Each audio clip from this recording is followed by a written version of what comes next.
If you just do it, it'll turn out okay. And Doc Dino is back after his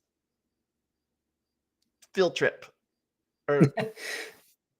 I've been on a little bit of a hiatus, but hopefully this marks my grand return to YouTube, I guess. So anything you can you share anything about your work, or is it still confidential? Well, I mean, I can say I'm doing a lot of stuff for my local museum these days, remaking a lot of displays, and, well, I'm reporting my finds.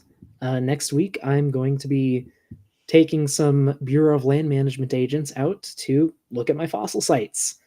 And, well, hopefully, at least next year, can maybe start getting some of them dug up. But I'm also thinking of going back to school, so I guess we'll see where life takes me. Nice. So. Right. Well, I guess might as well get started a little bit here. For those of you who have not seen this series before, this is a little series where Vandalia and I go through the tree of dinosaurs. So far, we've talked about all of the ornithischians, so most of the plant-eating dinosaurs, and at least the origins of a lot of the meat-eating dinosaurs. We've also talked about the origins of the sauropods, but we've not followed them to their end. And that's what we'll be going over today. We're going to be going from when the sauropods first start getting big to when they get really weird, and then when they get really big. Yeah. You know how in giraffes, how they say that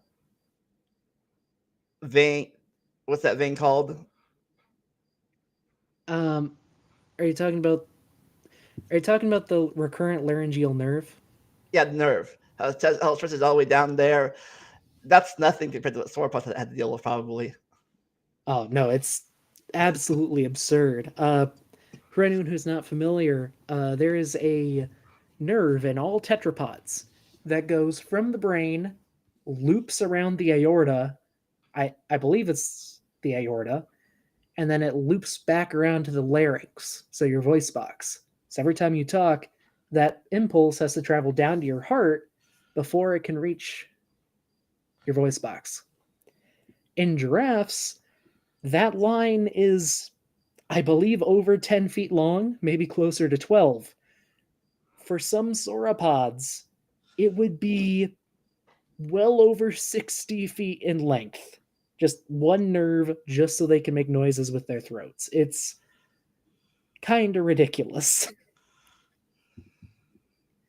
But that's biology. Biology works with what it has. And back when tetrapods were fish, a little divot like that wasn't a big deal. But then we got necks.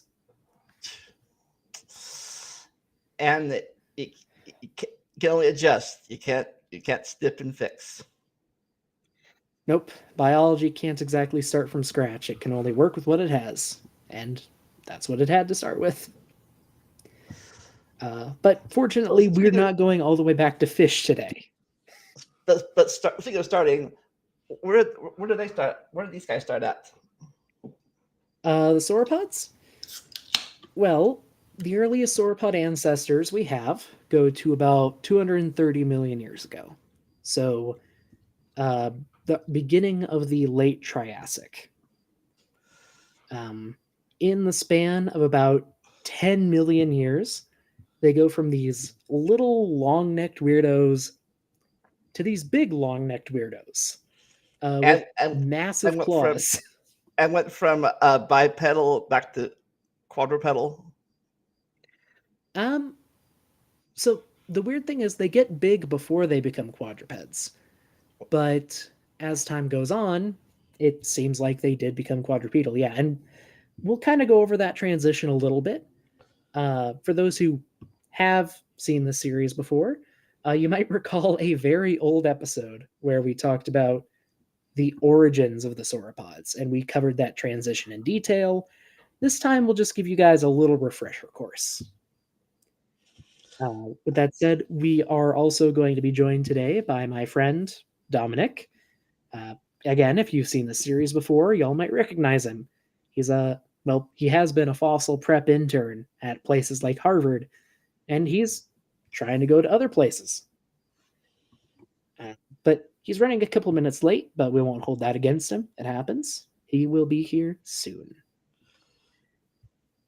And and yes, as Eddie McCoy says, sauropods are also called longnecks. And well, shall we get started, Vandalia? Yep. All right. And really quick, I do just want to shout out this beautiful piece of art by El Reptiliano from Twitter. They do a lot of really good stuff, and I really love their art. This piece was inspired by an episode of Prehistoric Planet, which is a documentary we've only mentioned a few times in this series. So do we know what's clade or species or genus these on the screen are? I believe these are a genus called Dreadnoughtus, which is one of the larger sauropods and actually has a pretty cool name. They are named after the type of ship, a dreadnought. Because I think to paraphrase the person who named it, it's about time herbivores got the credit they are due, and this herbivore would fear nothing. Yeah. Anyway, let us begin. So, quick review of Sauropoda, just the whole group. Like all dinosaurs, sauropods started from pretty humble beginnings. The ancestral sauropods were dog-sized, such as this one, the Brazilian Saturnalia, which, fun fact, is named after the Roman festival because it was discovered during Carnival, which I just think that's kind of funny. But throughout the late Triassic, as we mentioned earlier, they absolutely exploded in size. There is very little difference in time between Saturnalia here and Plateosaurus, which is one of the largest bipedal sauropodomorphs. And by the time we reach even the early middle Jurassic, the Cetiosaurus here and the Lesomsaurids, they just get absolutely massive. The biggest of these guys was the size of about the largest African elephants alive today, and they lived less than 30 million years after Saturnalia. And Cetiosaurus here was less than 30 million years after them, and we're already getting to multiple African elephant size. And those are the small. And those are the small ones. Yeah, Cetiosaurus is about on the smaller side for a mid-sized sauropod, which is kind of crazy to think about. And of course, by the time you get to the biggest sauropods, it just gets kind of absurd to use humans for scale. These are some of the largest known titanosaur sauropods, and to call them immense is an understatement. You can see some of these up here are estimated at like 40 meters long. For some, that might be an underestimate, and weighing up to, if not over, 100 tons. And today in this entry, we're going to break our format a little, and we're going to talk about how they evolved to get as big as they did. Because sauropods really stretch the rules of biology to their absolute limits just to survive. Also, I do want to shout out really quick. Thank you, Lethargo Peterson, for gifting a Dr. Dino membership to Wayne the Scene. Thank you very much.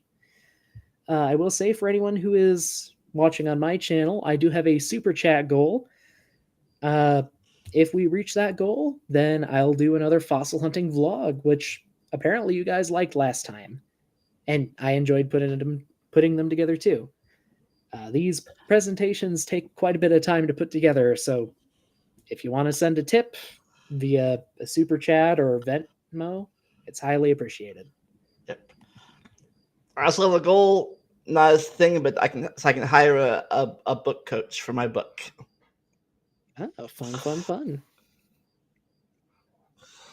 Anyway, sauropods were basically, without question, the largest land animals of all time. And, well, when someone says sauropod, you probably just think of a generic long neck. They were actually pretty diverse. They got kind of freaky, to be honest with you. We're going to see some of that diversity today. Like health, like do we need to? Can we talk about?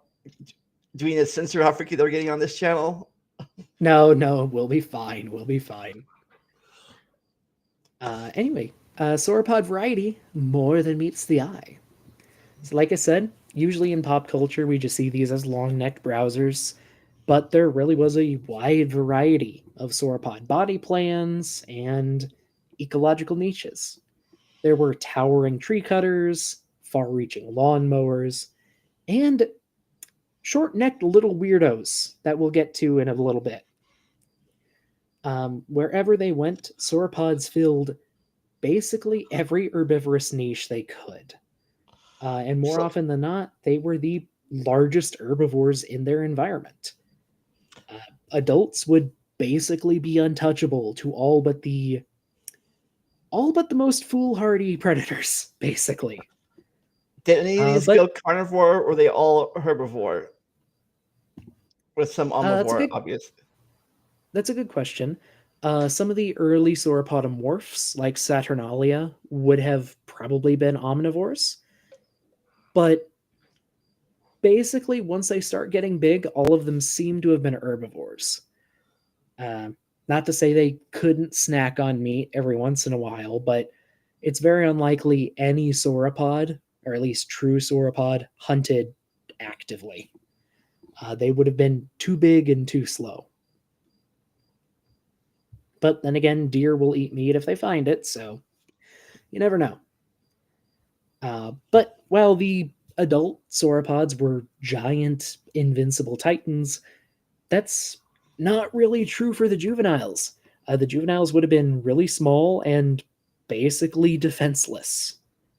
So, how did sauropods reach those gigantic adult sizes if they started out so weak? Well, fortunately, the fossil record doesn't show us everything. It does give us some clues. See, like any dinosaur, sauropods were born from eggs. The largest known sauropod eggs are less than a foot across. In fact, most of them are closer to 8 or 9 inches. But the adults that laid those eggs could be anywhere from 50 to 130 feet long. So, how could they pass through those vulnerable early years and grow to their adult sizes? Well, there's 2 major answers to that question. First, be born with a ton of siblings and grow up fast.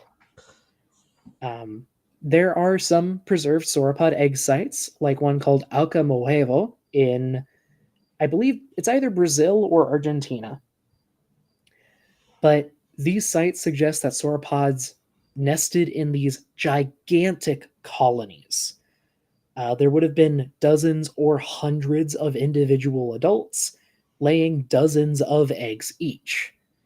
And all of these eggs would have hatched at around the same time, meaning just a huge swarm of baby sauropods would flood the nearby area.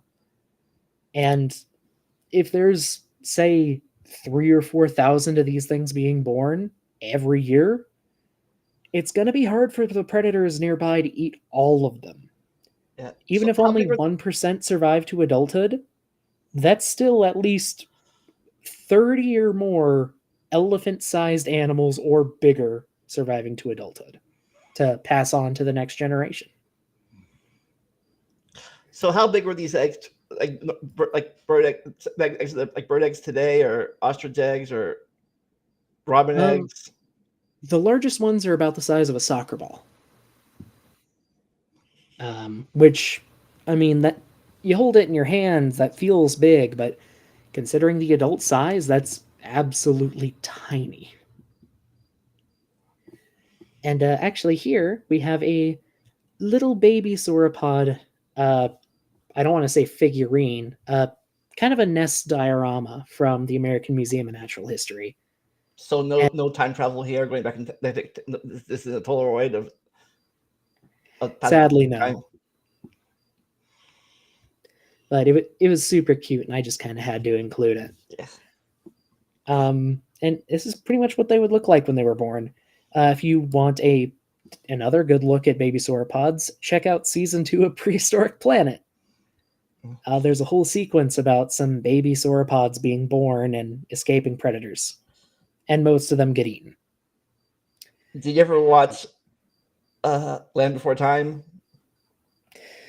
I watched the first 6 or 7 religiously growing up. I actually did not know there was more. I watched the original growing when I was a kid, but I did not. Maybe the second or third, but I didn't know there was like 20 of them. Or how many there is. I think there's at least 12 or 13 now, probably more. That's one of the first deaths I ever saw on TV. The mom. Yeah, that one was really sad. Sorry, getting back to this, I'm just noticing for some reason this figure is cut off. It shouldn't be. I don't know why that is. But this is when these sauropod parents being getting in our presentation. I'm sorry. Will any sauropod parents be getting eaten in our presentation? I'm not. I don't remember off the top of my head, but I don't think so. And actually, about that, we don't really know how good of parents sauropods would be. Kind of unfortunately, some people think they may have been really neglectful parents. Some think they may have been kind of there, but mostly just around their babies, focusing on eating. We're not really sure. But what we do know is as we go from more basal sauropods, which the axis over on this side is growth, by the way. I think I cropped this figure a little weirdly, but early sauropodomorphs had kind of stepwise growth, kind of more similar to a lot of more basal reptiles or like lizards today. But as you get into the more large sauropods, the growth just becomes constant and it explodes. Because, keep in mind, the first step to being successful as a sauropod is to have lots of siblings. The second way to be a good sauropod is to grow up fast. See, like other dinosaurs, sauropods had really high metabolisms, which is kind of weird to think about for such a huge animal. We're able to perform body temperature analyses on sauropods and other dinosaurs thanks to their teeth and preserved eggshells. See, when you're a warm-blooded creature, sorry, reminding a bit. See, depending on the temperature of your body, minerals inside your body will crystallize with slightly different isotopes of different elements. These mostly being oxygen and hydrogen and nitrogen. And that's just because different isotopes of different elements react differently at different temperatures. So you can get a slightly different proportion of one isotope to the other in an animal with a higher body temperature. And using that principle, we can estimate the temperatures of extinct animals using modern ones as an analog. So if you look at this study here, and the graph's kind of weird. This side is logarithmic, so this is body mass.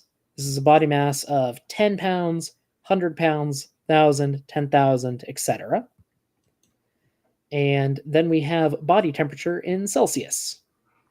So you can see we have modern birds up here, most of them being under 10 pounds, but there's a temperature range of about 37 degrees Celsius to 46. And over here, we have a bunch of different sauropods with this little blue cross here. And the body mass ranges from about 10,000 pounds to 50 or 60,000 pounds. And the body temperature goes from about 30 degrees Celsius to about 45, meaning that at least some sauropods had a body temperature overlapping with modern birds, which suggests that they had a really high metabolism. Which, again, is kind of crazy to think about for such large animals. These things burned calories as fast as birds. So how much do you think they ate?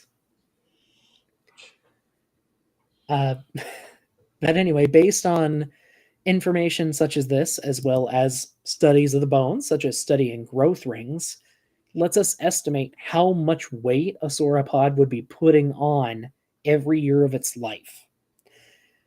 And for smaller sauropods, this usually winds up being about 1 ton a year.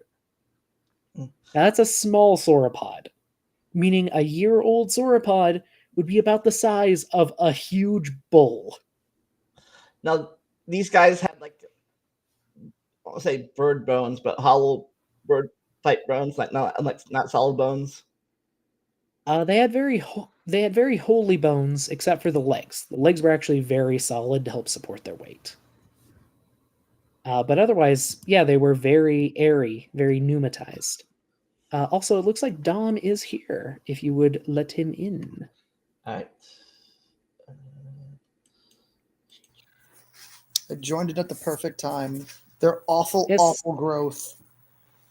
Yes, hello, Dom. Do you want to give a brief introduction for the people? Yes, leave me 2 seconds while I fix my mic because it's probably very quiet. You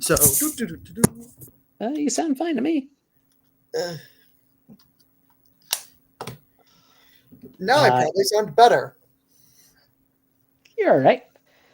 Quick introduction for the people. Hi, my name is Dominic.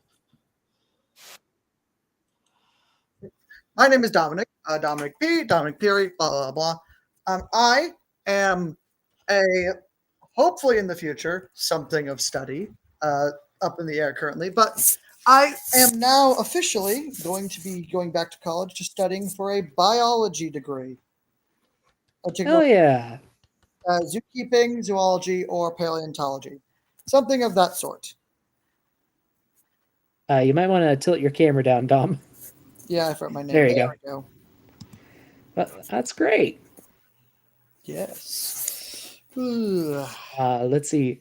What do you have about sauropods possibly putting on 4 tons of mass every year of their lives? These are evil creatures. For reference, by the way, I looked it up beforehand, but I'm double checking myself. Whale growth for the largest. Actually, we can use elephant growth. Elephants, I think, take like 10 to 15 years to get to maturity. I think so. And they usually they get to like 10,000, 12,000 pounds at most. Yeah, which is, if I remember correctly, how old is a quote unquote mature sauropod? It's 10.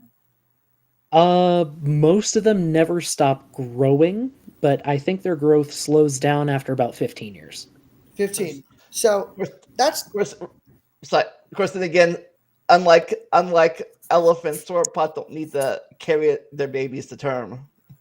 Well, no, there's that. Sauropods will start a lot smaller than elephants and get a lot bigger. Yes.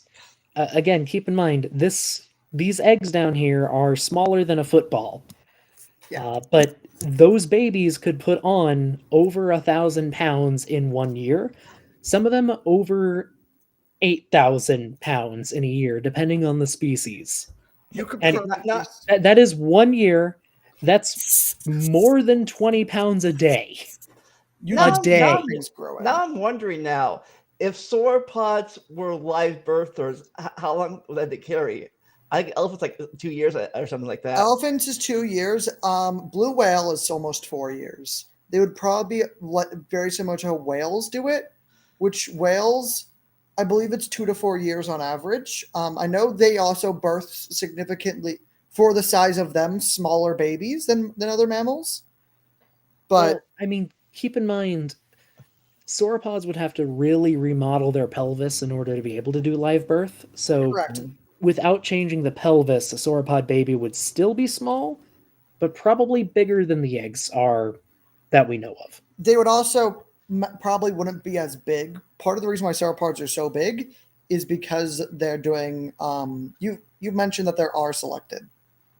That Had a ton of babies, yeah. yeah.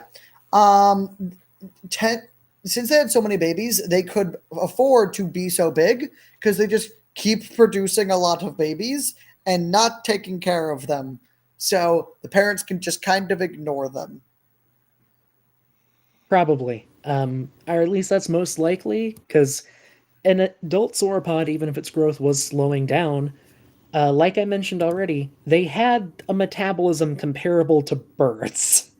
It's just these are awful animals. Yeah, actually, the great sentence: a herd of baby sauropods would probably be very similar to plagues of insects. They got the horror for if they were alive today. A farm would be gone in a day or two, just gone, Just a literally huge herd of annihilated. them devouring the African savanna. Yeah, exactly. If you've heard how bad elephant herds are in Africa for farms, they can go through a farm in a day or a few hours.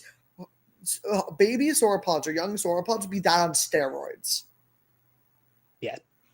And growing at 2 or 3 times the rate of an elephant, too. I, Correct. So I you're don't know what the estimate is, but sauropods would spend the vast majority of their life eating. 70 They to would probably 80%. not sleep for more than an hour at a time, Yeah. so just you're so they could saying keep they wouldn't eating. survive for a year on a boat then? They wouldn't survive a week. If you have one baby sauropod on Noah's Ark, half of the rest of the ark would have to be filled with plants Correct, yes. for one Sauropods baby sauropod. ate so much food. They would eat so much.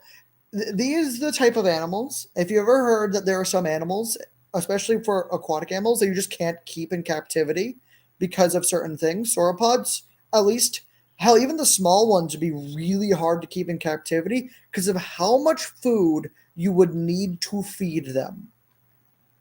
Yeah. And not to mention, like, they would always have an urge to migrate because they would have to survive. Yes.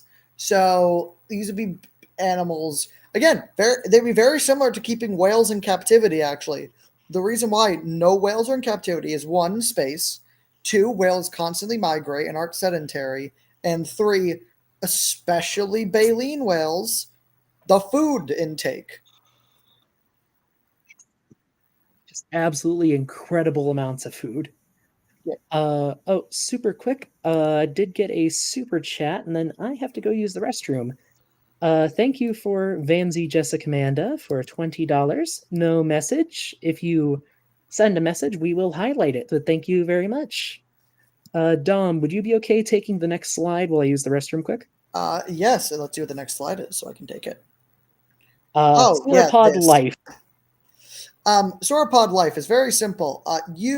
Sauropods were probably some of the least intelligent dinosaurs, just due to how small head to brain size, blah blah blah. They have their entire lives dedicated to two things: eat, move, or four things: sorry, eat, move, mate, sleep. That's it. Now, of course, they play. All animals play.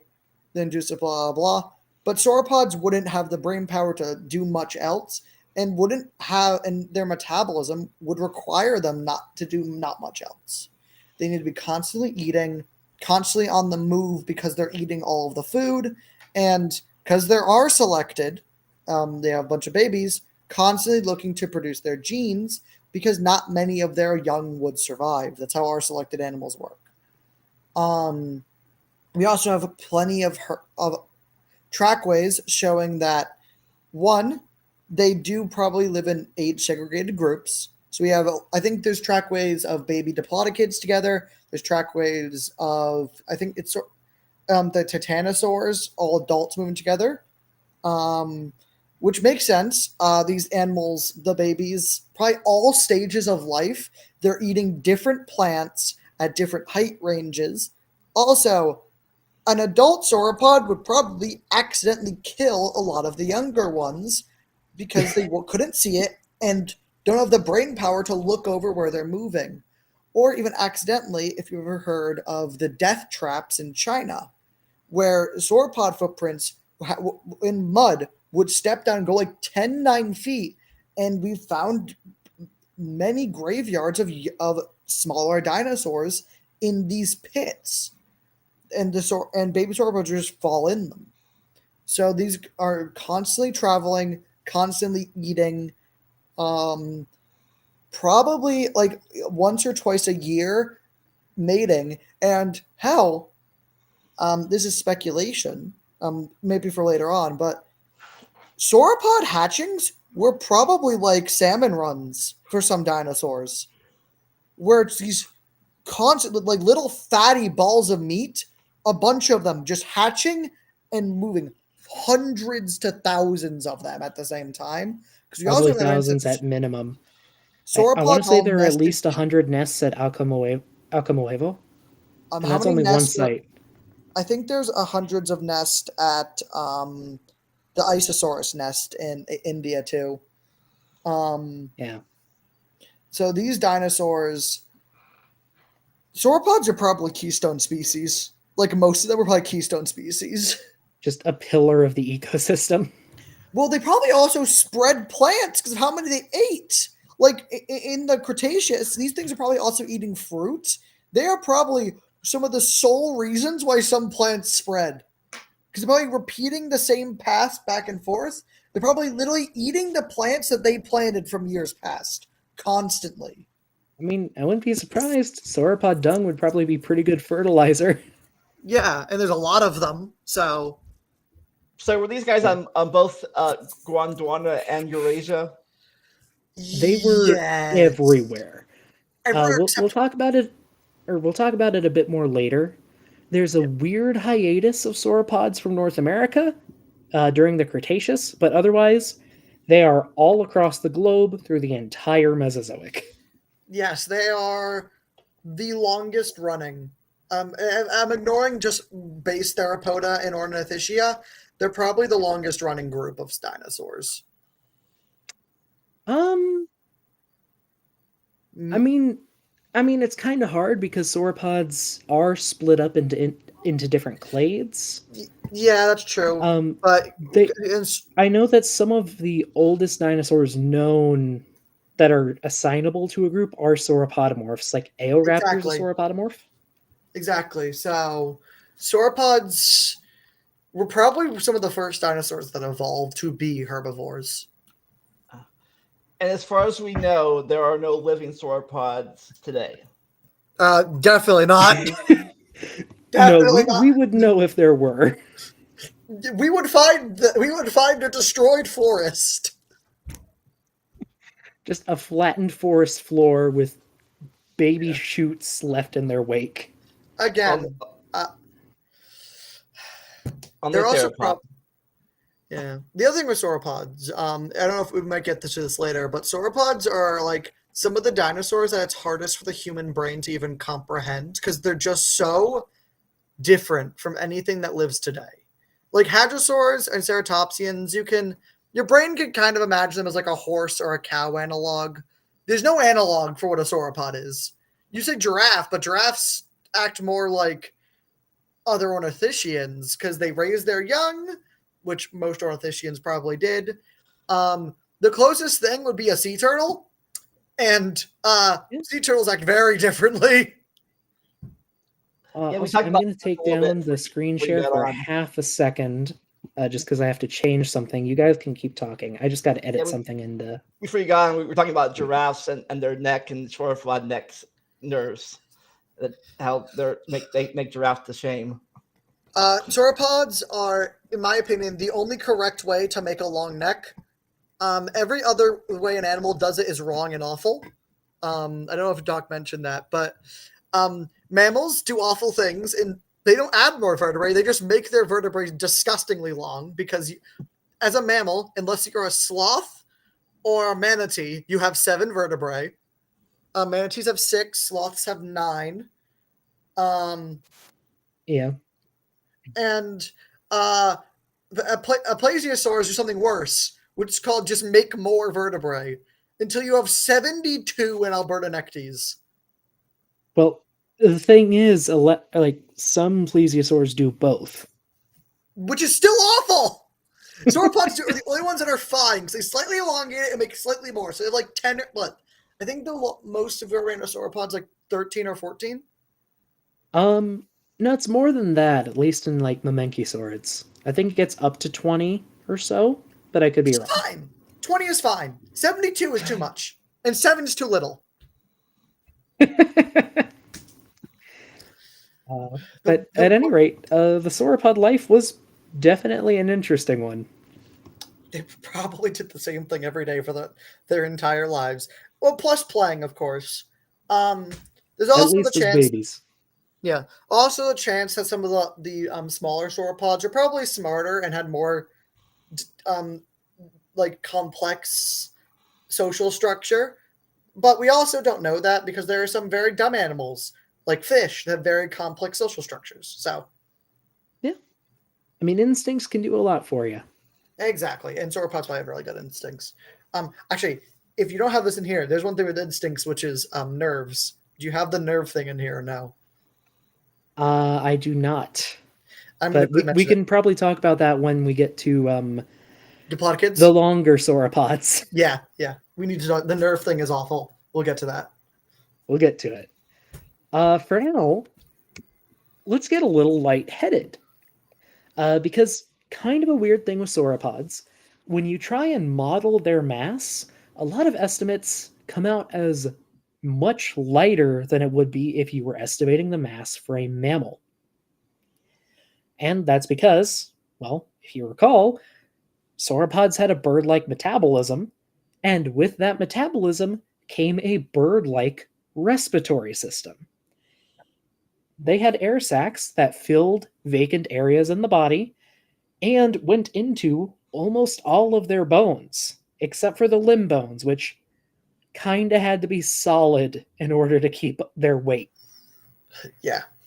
And thanks to those air sacs and, well, also just their bones are incredibly holy, and that's holy with an E before the Y.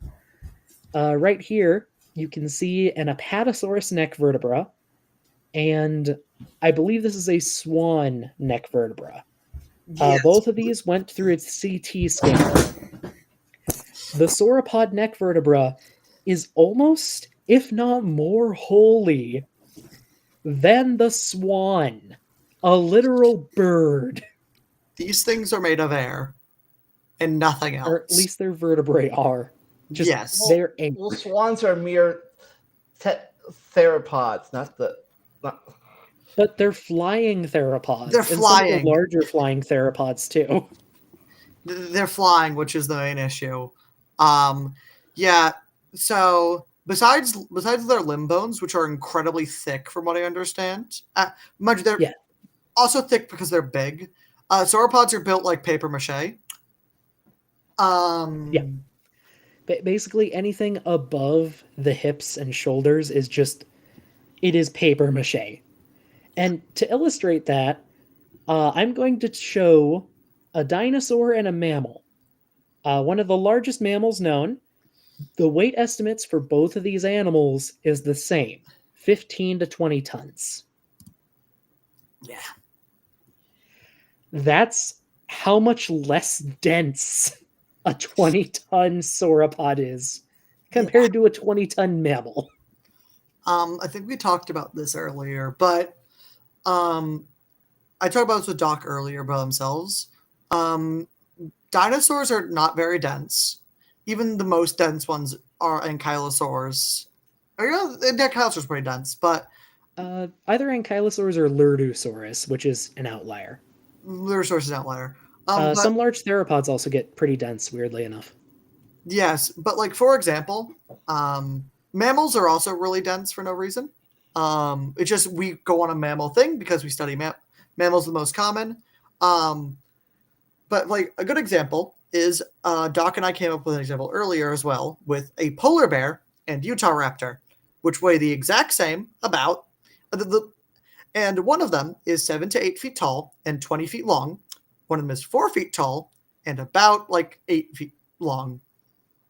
I think 9 feet for large males. Yes. And polar bears weigh a ton. And so dinosaurs are excessively light, especially sauropods. They seem to do the thing. It's why they get so big, but it seems that all dinosaurs do this, even like the smaller ones. It's just how they're built. They're built to be light. So unlike mammals, which are kind of built for power, it's why a lot of dinosaurs probably were long distance runners, while a lot of dinosaur predators and even dinosaur herbivores, well, a lot of mammals are sprint runners, and mammals have to be well adapted to be endurance runners, where the opposite's true for dinosaurs. Yeah. And just in case anyone's curious, I had to cut out this outline of, it's called Paraceratherium. Before I cut it out, these figures, like for scale, were the same exact height. Yeah. So this is just how big these animals were. Yeah, and they're the same exact weight. It's awful. Like pixel to pixel, they were both 141 pixels tall. Yeah. It's dinosaurs are not dense. No. There is a reason why mammals will never get as big as a sauropod. Yeah. The closest we get is Paraceratherium or Paleoloxodon, and it's literally only those two that get anywhere close to as big. Unless you go underwater. If you're underwater, underwater has weird things. Again, we haven't found a semi-aquatic dinosaur yet. When we do, it's going to be awful. Or sorry, a properly full aquatic dinosaur, I should say. Full aquatic. You have semi-aquatic ones, and that's also weird. So. Also, Dom, I'm hearing you are kind of loud for some people. Is there a way to turn down your volume at all? Give me 2 seconds. You should be able to. Audio. Apparently not.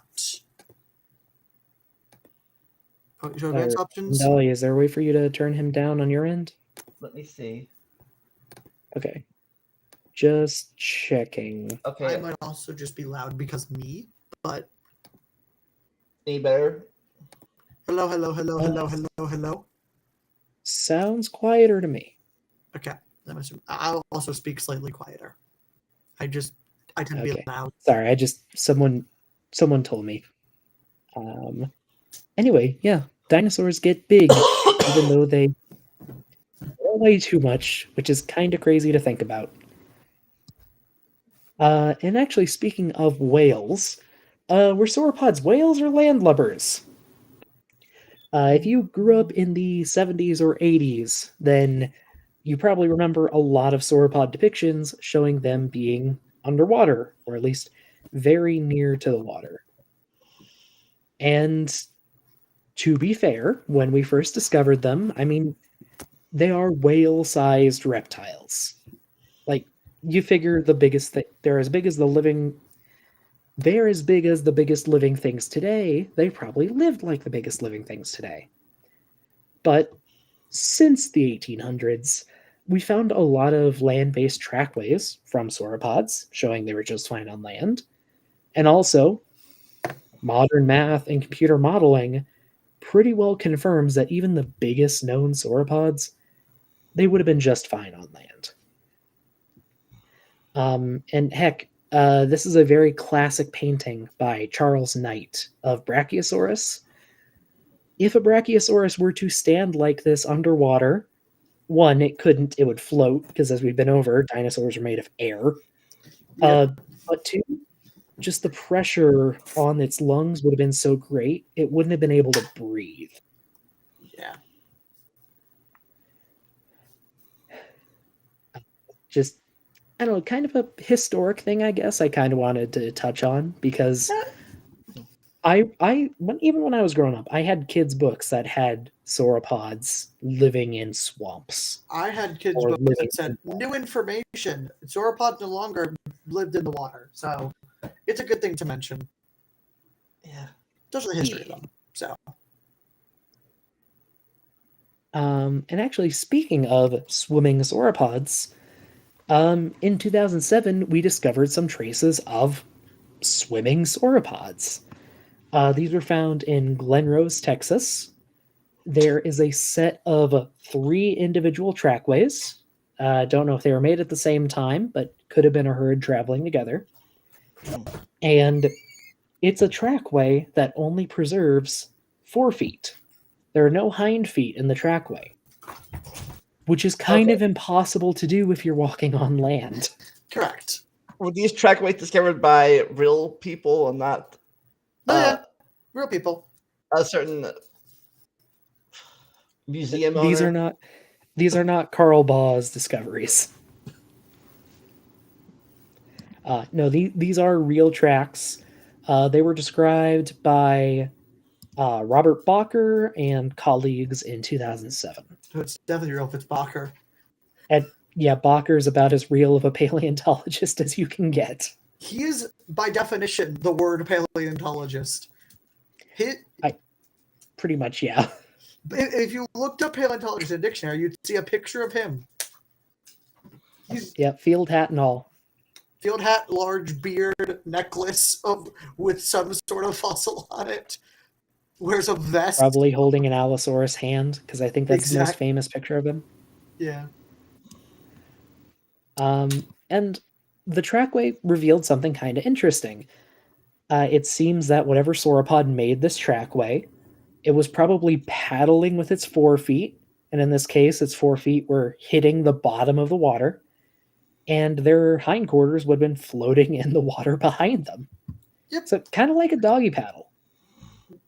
These are probably which kind of makes sense if your entire back is made of air. Correct.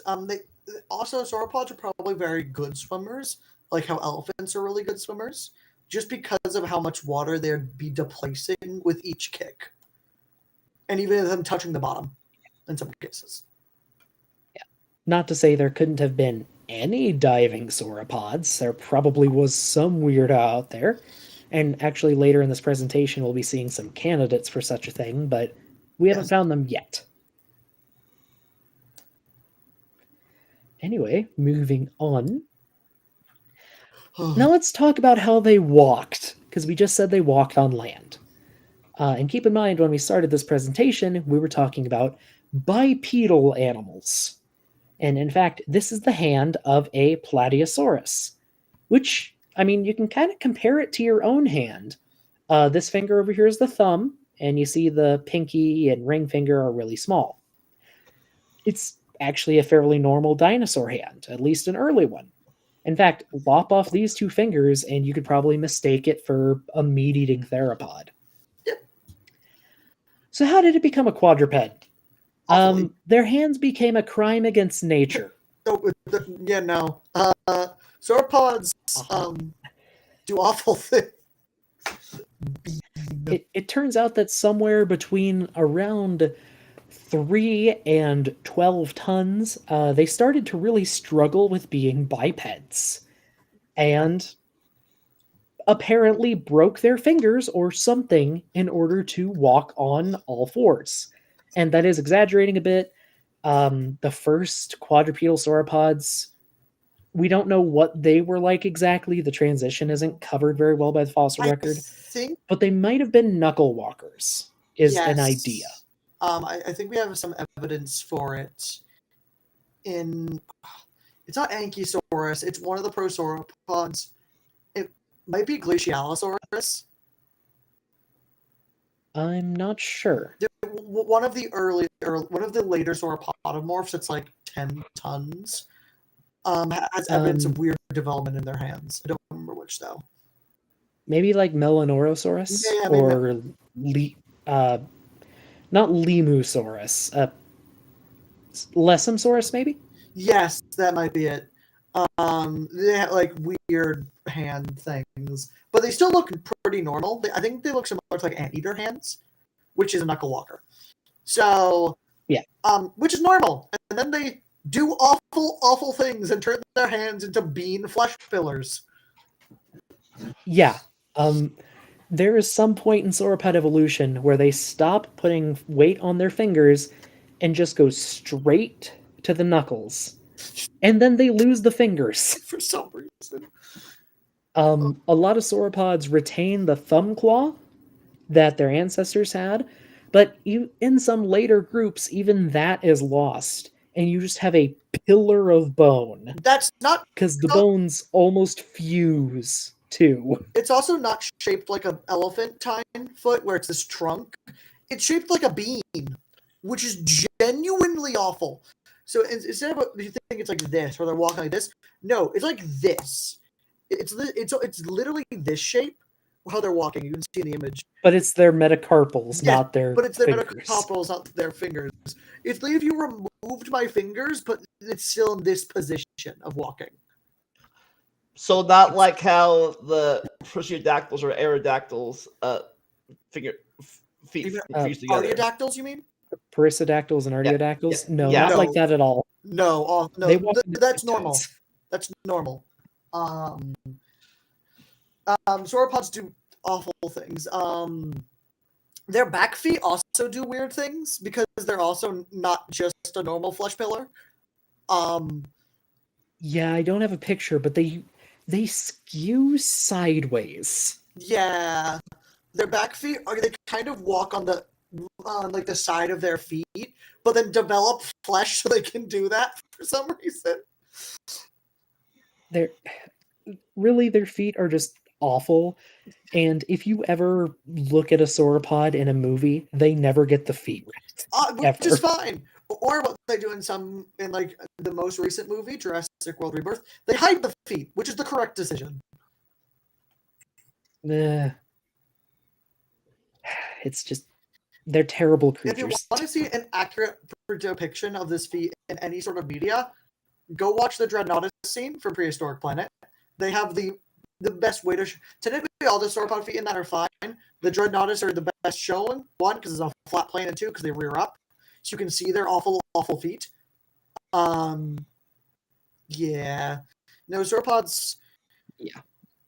Now, probably the reason why their feet are very strange compared to other larger animals is because, one, they were bipedal, unlike artiodactyls and even afrotheres.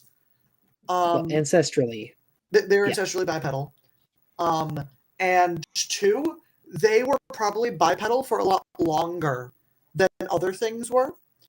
So they probably evolved to compensate their weight while still being bipedal, and then transferred to being quadrupedal while they were already gigantic, or at least big for our standards, which is why they're so weird. Because even their leg bones are a bit weird because they're really, really thick.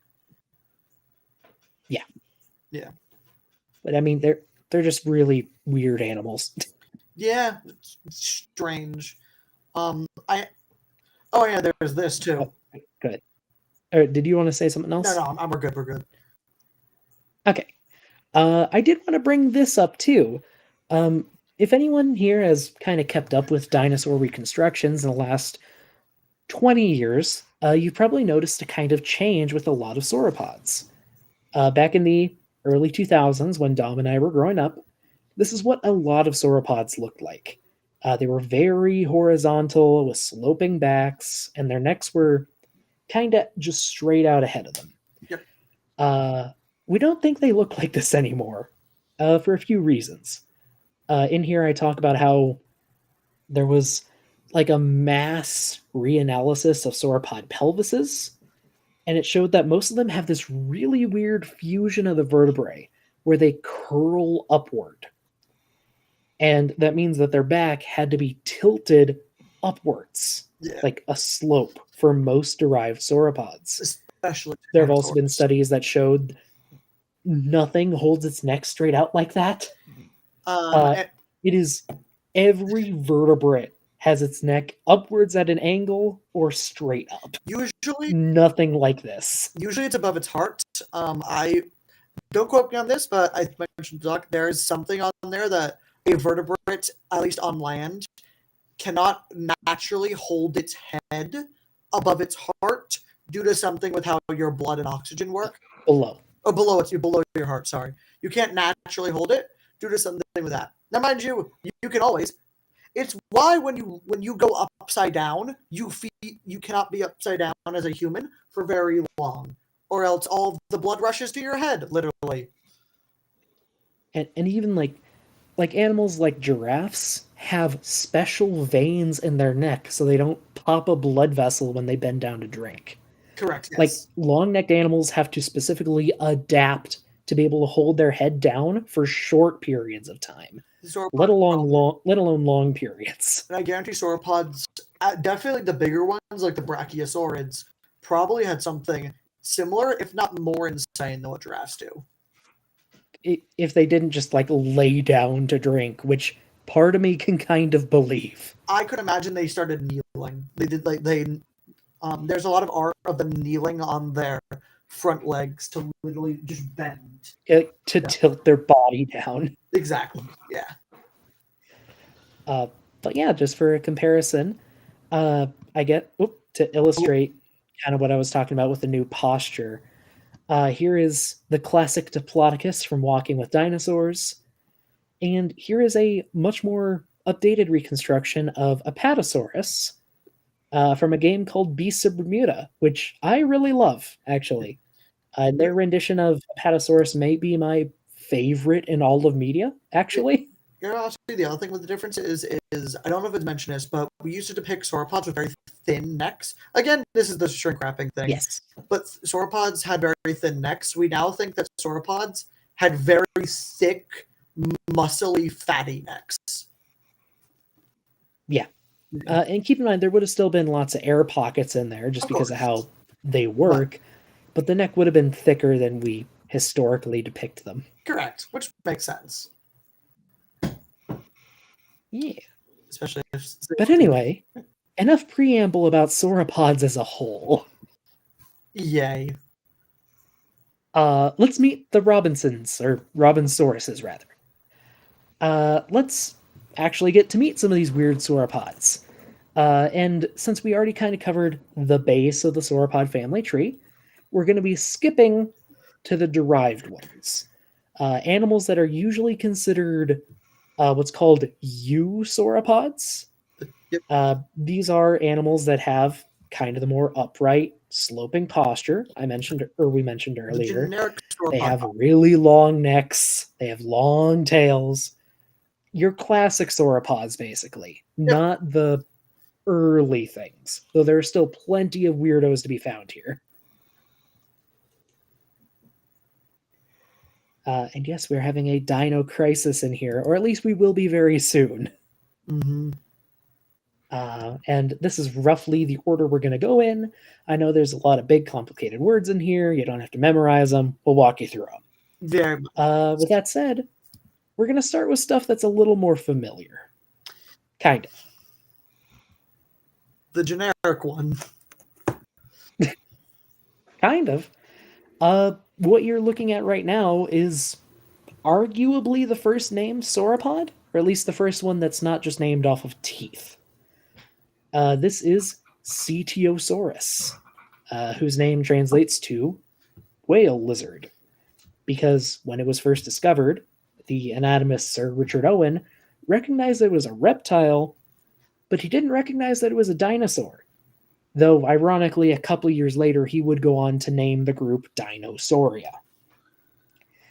And it was so big that Owen thought it was too big to be terrestrial. Uh-huh. Doesn't that sound familiar? We do that a lot. Well, we did that a lot. We still do. Spinosaurus exists. okay, to be fair, Spinosaurus is an absolute freak compared to this family of absolute freaks. Yeah, huh?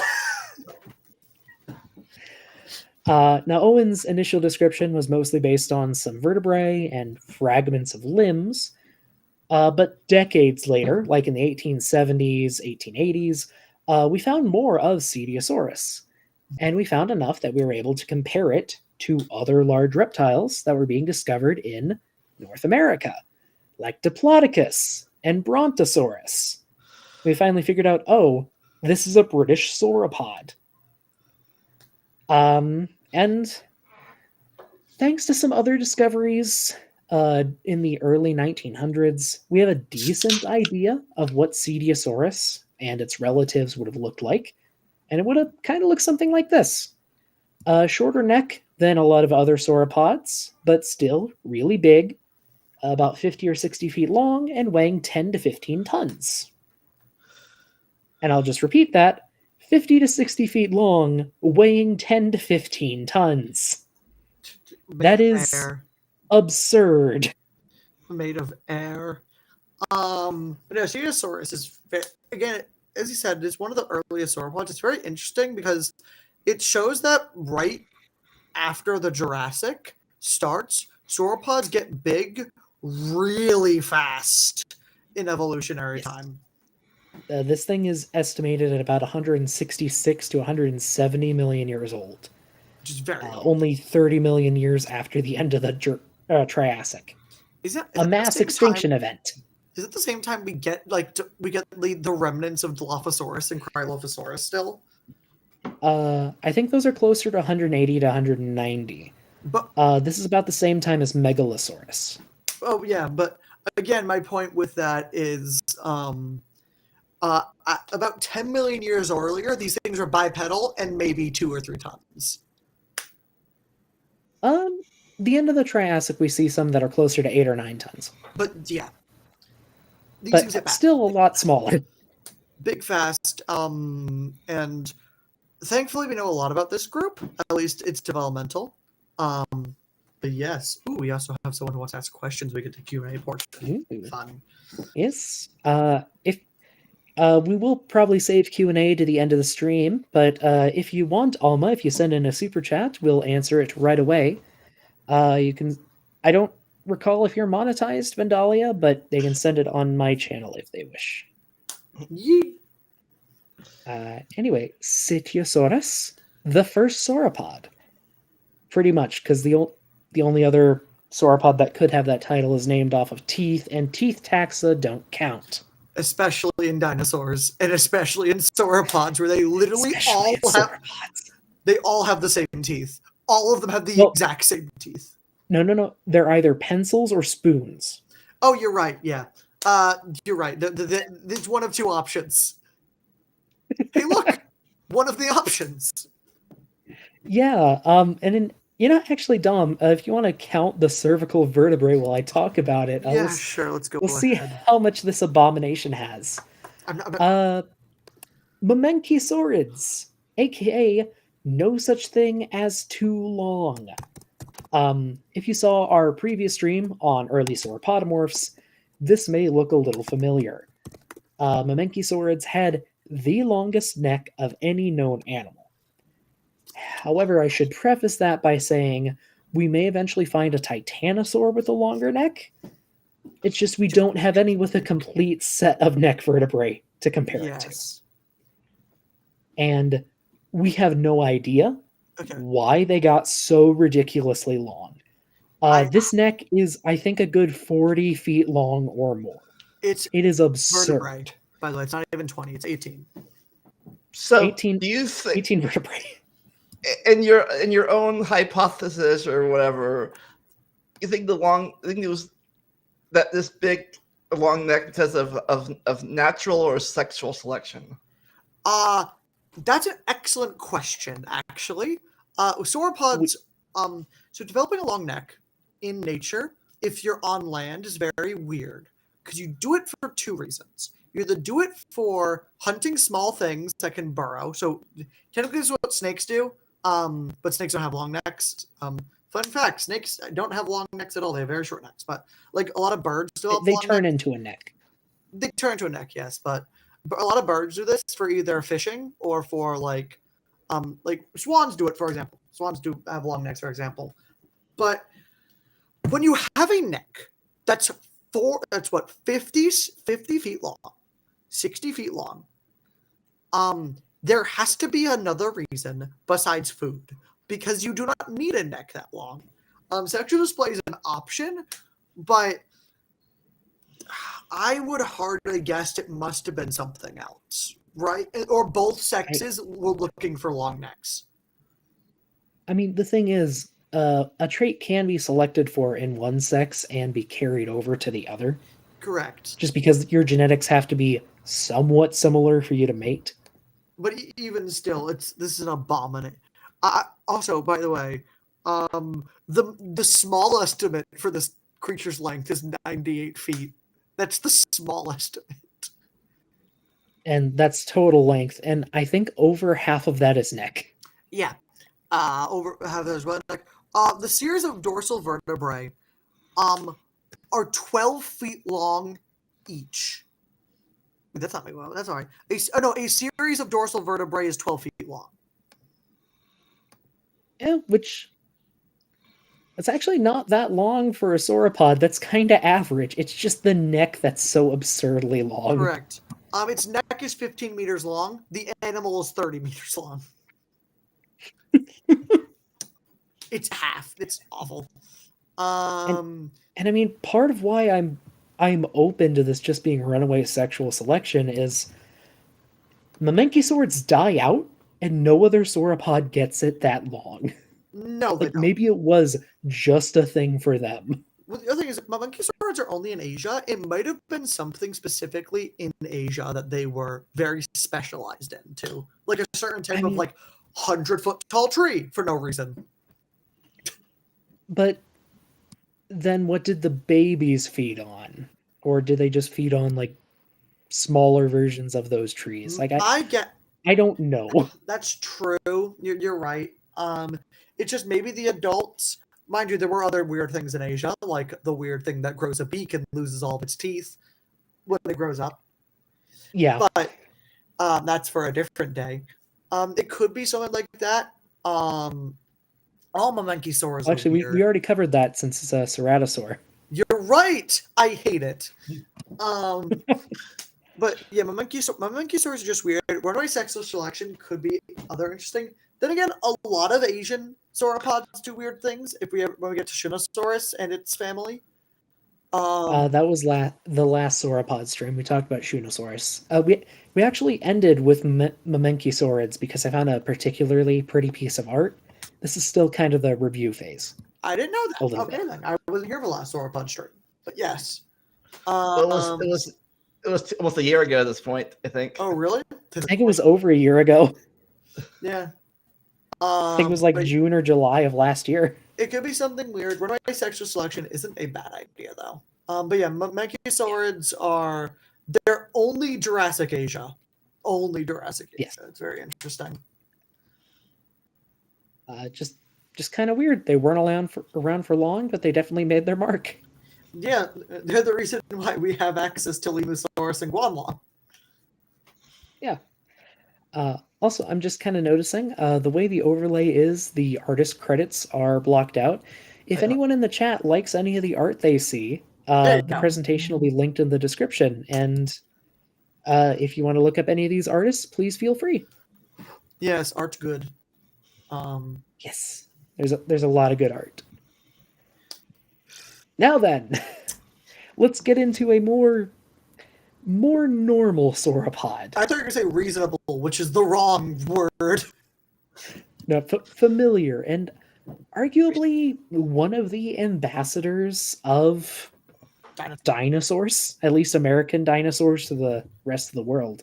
Yep. Because while Mamenchisaurids are characterized by those awfully long necks, there's another group that's characterized by awfully long tails. These would be the Diplodocus. Yes. Or Diplodocids, if you're correct. Well, we'll get to Diplodokids next, but Oh, you're right. Diplodocoids is a larger group. That's still an awful. Diplodocoid is an awful word. It sounds like a nautilus, like some weird creature you found in the deep sea. At least we're not going to Okay. the polycoid form to the polycoid morphs and all that. Oh no, don't worry. We will get to that with the other family. We'll get into Flagellocodon, Flagellocodon, Diplodocid, Diplodocoid, Eusauropodon, I was going to Sauropodomorphs. Titanosaur end, where it's like Macronarians, Titanosaur morph, Titanosaur. What? There's another one. Yeah, Another one. Titanosaurs get bad. Titanosaur But fortunately, Titanosaurus isn't valid anymore, so we can't have a Titanosaurid. it should be. We looked into this. Or Titanosaurine, Titanosaur. There might whatever. be, which is the Toba Titanosaur from Japan, because it still doesn't have a name yet. So we have looked into this. Anyway, Diplodocoids. I mean, this is Diplodocus, Apatosaurus, Brontosaurus. When you think of a sauropod and it's not Brachiosaurus, it's probably one of these things. Famously, most of these are most Diplodocids are known from the American West, which is kind of interesting. Or Portugal. Do we get Diplodocids at all in Asia? I don't know off the top of my head. I don't think we get any from Asia or Australia, because the ones from Portugal and Africa were probably came from North America. So Diplodocids probably started in North America. Well, if they're Americans, hopefully they're going to go to the next election. Yeah. They left America. That's what they did. Yeah, they escaped. Anyway, an interesting thing about Diplodocoids, or more specifically Diplodocids, is some of them have really good skin impressions and show that at least some of them would have had kind of a row of iguana-like spikes along the back of the body, which is shown in the Walking with Dinosaurs Diplodocus. Yeah, it's very cool. The other awful thing that these things do is their nerves and their reception to movement. Well, here, let me... Yes, do this one. There's the long boy. The long one is the main one. But yes. Yes. Well, do you want to explain the nerve thing for long sauropods? Yes. So, if you didn't know, you have pain receptors in your body. Like, let's say, for example, you hit yourself on your leg. You feel the pain immediately, or about within like 0.0001 of a second, technically. Some animals have a bit slower pain receptors and much faster. For sauropods, even if they had the fastest pain nerve like retention of any animal on the planet, so which I think is birds or fish, right? It's one of the two. I think so, yeah. Yeah. It would take them 4 seconds to register the pain from the tip of their tail. If something could bite off their tail, the tip of the tail, and then 4 seconds later, it would feel the pain. Just because of how long it takes the nerve impulse to travel the length of the body. It's absurd. Yeah. Now, mind you, I even if they had any feeling in their tail at all, because of some studies that they might have done some stuff to the ends of their tail. But I remember growing up in the 80s and way back then in the olden days, that they talked about having that these guys had 2 brains or something. That was stegosaurs specifically. Sauropods too. Oh yes, but I think it was more pronounced in stegosaurids for some reason. But no, they did not have 2 brains. We do not know of any vertebrate with 2 brains. What they had is actually something that humans have, and actually most vertebrates do, which is over the hips, or more like within the hips, there's an enlargement in the spinal cord, and that enlargement leaves an extra large space in the hip. And the longer your backside, or the bigger your backside is, the bigger that space is. So for things like sauropods, they had an extra large bundle of nerve tissue there. And it's not a brain. It's more so It's like a it's like a conjunction. reactive center, kind of.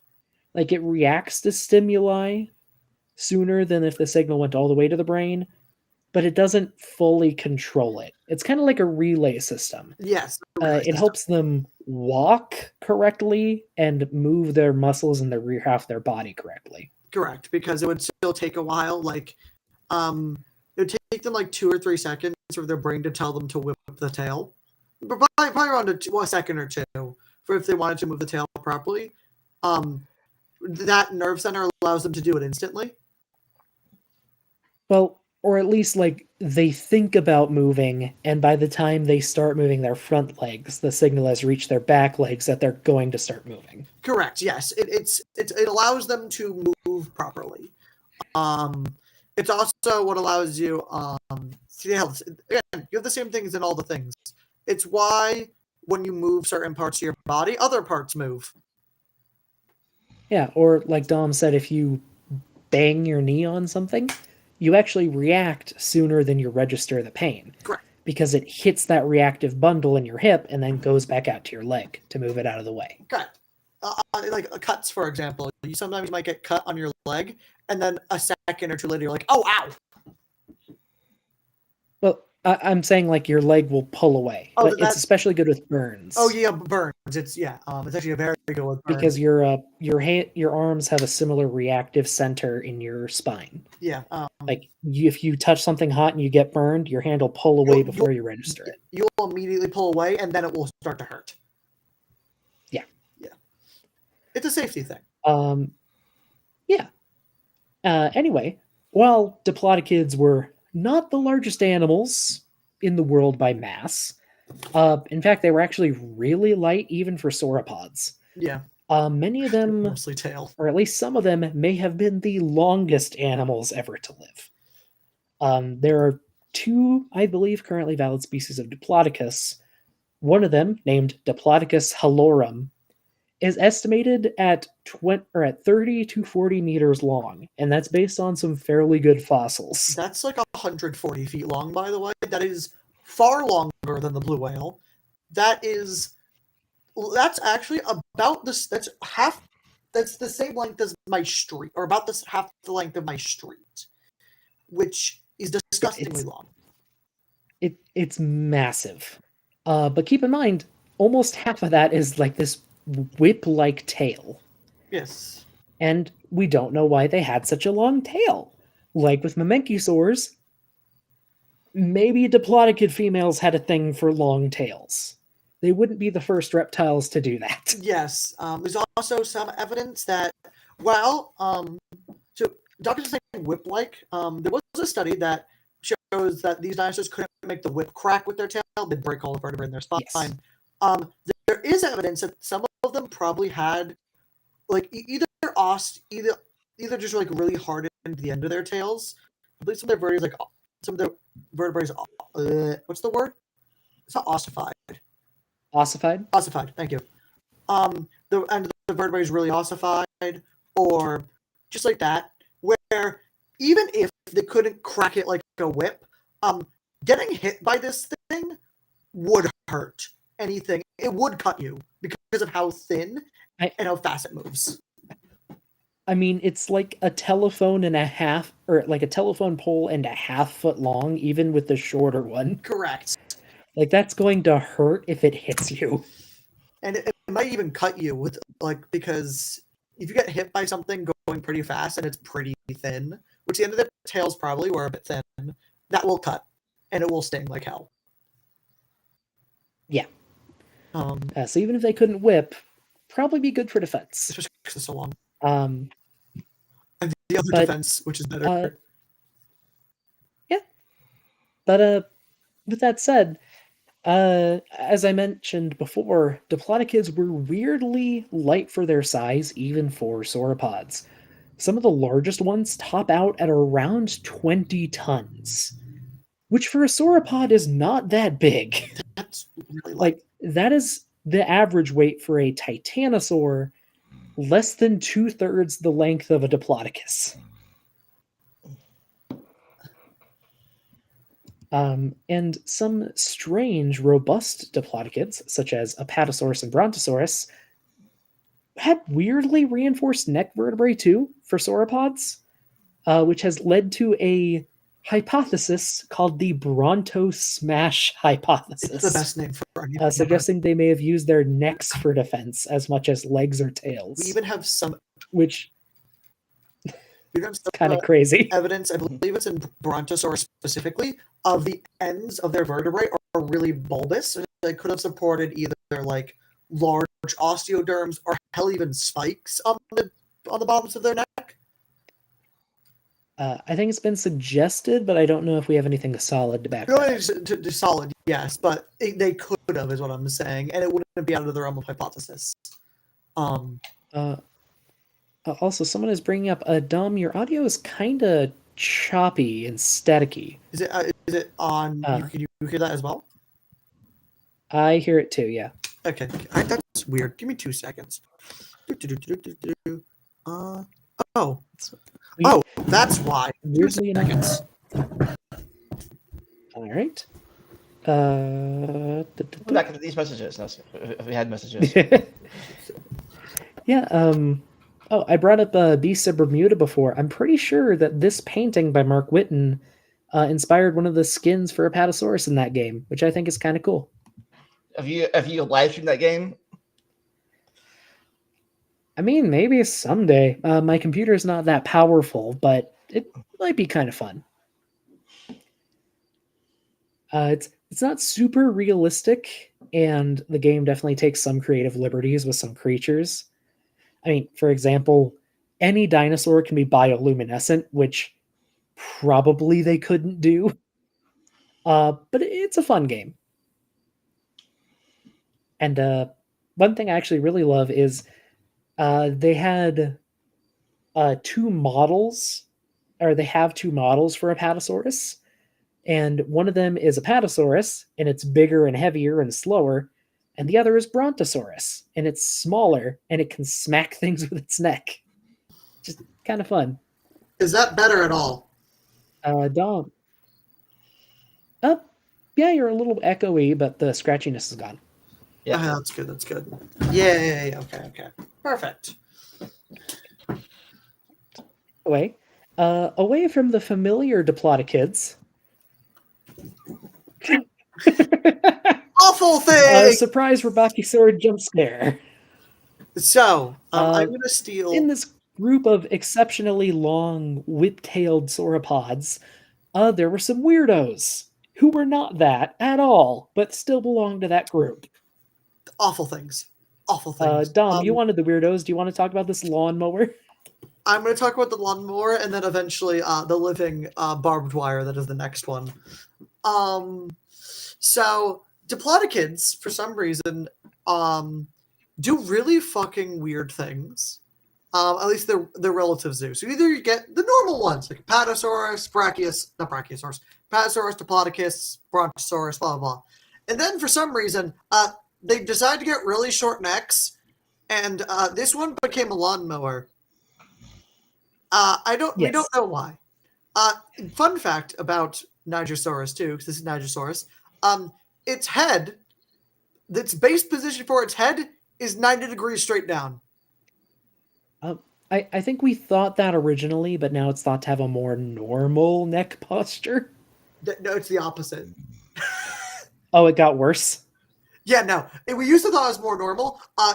The position for the head, from what I understand, I can double check this, is about 45 to 60 degrees pointing straight down. Just walking around like this. Yes. It's awful. Awful animal. It's a living lawnmower, as you can see. Its head does a really wide thing. It also has a really short neck. Yes. And I believe there's a Rabashysaurid that does the short neck thing even worse. It is called Brachycephalopan. That's it's not a Rabakisaurid. It's not? I thought it was. What is it? No. We'll get to it in a minute. Oh God. Yeah. But these type of Rabakisaurids, at least the Nigersaurs, appear to only in Africa after the split. But there are some Rabachisaurids from America. One very important one by the name of Marapunisaurus, which initially was only known from this drawing. Cope said he found a vertebrae that was about 3-4 meters tall, and the vertebrae then disappeared. We knew it did 2.5 to 3 meters, but yeah. 2.5 3 meters. We knew it existed. We knew Cope didn't make it up, but we only had a drawing. Apparently, recently, we've either refound the vertebrae or found extra evidence to support that Marapunisaurus that exists. And if it did, it was probably one of the largest dinosaurs to ever exist. It was probably around 60 to 70 feet long as a Rabachysaurid, which is gigantic. This thing, but as long as Diplodocus. Exactly. Massive. It was also probably really heavy, because I think Rabachysaurids are slightly heavier average. Or at least they're more solidly built than other Diplodocus, yeah. Yes. This is also when Doc said we might get to, if we ever had a semi-aquatic sauropod, it would be a Rabachysaurid, probably. Probably. Yeah. But yeah, like Dom mentioned, I don't know if it was like the original and was just found in storage or what, but we have 3 or 4 vertebrae from this giant, whatever it was, and it's probably a Rabachysaurid. If it is a more typical Diplodocid, which is not currently supported, this thing would be like 160 to 200 feet long. This would be the biggest animal that have ever lived, full stop, if it was a proper Diplodocid. This animal literally would have been incomprehensible by humans. That's how big it would be. Half to 2/3 the length of a football field. Correct. And it Counting probably the end 40 to zones. 50 tons as a Diplodocid. I think it's over 100 tons because square cube law. Oh yeah, which is gigantic. I think so. The Rabachysaurid is like 60 tons if it's a Rabachysaurid. Yeah. And that's the smaller estimate. This isn't the only. A lot of. I believe that's correct. But we found a lot of parts of sauropods. I believe there's 2 or 3 that are giant sauropods known from very little evidence. We'll talk about the other one later when we get to the real giants. But this was the first one. Yes. And Caden, this is not Diplodocus halorum. We actually have a lot of Diplodocus halorum. We do. We have most of the rear half of the skeleton, I think. I believe this was attributed to Diplodocus halorum. No, attributed to something other name. No, it was called Amphicelius was what it was called.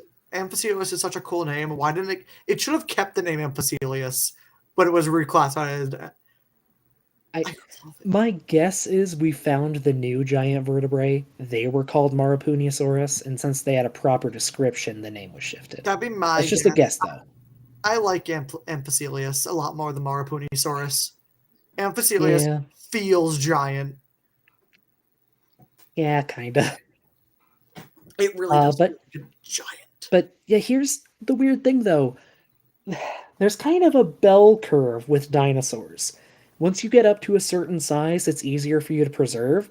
But as you get bigger and bigger and bigger, the chances of any part of you besides one bone getting preserved exponentially decreases just because of how massive you are. Yeah, for some reason, really big sauropods on death immediately implode, especially their heads. They explode and scatter themselves across Patagonia. You're right. It's a really weird thing that just happens with sauropods. We don't know why they just exploded randomly. Obviously, this is a joke, but it's very interesting that sauropods, once you get to a certain size, we find like one giant vertebrae or one giant leg, and then nothing else. Or Patagotitan, most of the animal. So, how much percentage? Dirdonus is most of the animal. Sorry. So, how much percentage have we found of the sauropod? Of this one? Of any one, complete one. Sorry, of anyone what, Vandalia? And what's the least complete sauropod we found? We found some that are almost, or at least mostly complete. We'll actually have a photo of one later on in this presentation that I think is like 80 to 90% complete or more. Most of the ones that are complete are from South America or North America, though. Yes. Or Asia sometimes.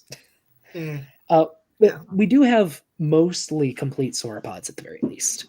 It's just cool. The really big ones are fragments. They explode. All of them are fragments except for Diplodocus halorum, which, like I said, is like half of the skeleton, and Dreadnoughtus, which is like 3/4 of the skeleton. I think it's only missing the head and neck. We have a lot of Dreadnoughtus. We have an exceptional amount of Dreadnoughtus. Yeah, which is weird. Now, speaking of weird things, let's talk about, for some reason, a dinosaur that did this. Just have fun, Dom. Go ahead. Yeah, Dicraeosaurs are dumb. Dicraeosaurs appear to be they're only South American, right? Or I think there's one in North America. There's one in North America. There's one or two in North America. The one I know of is Sauropods.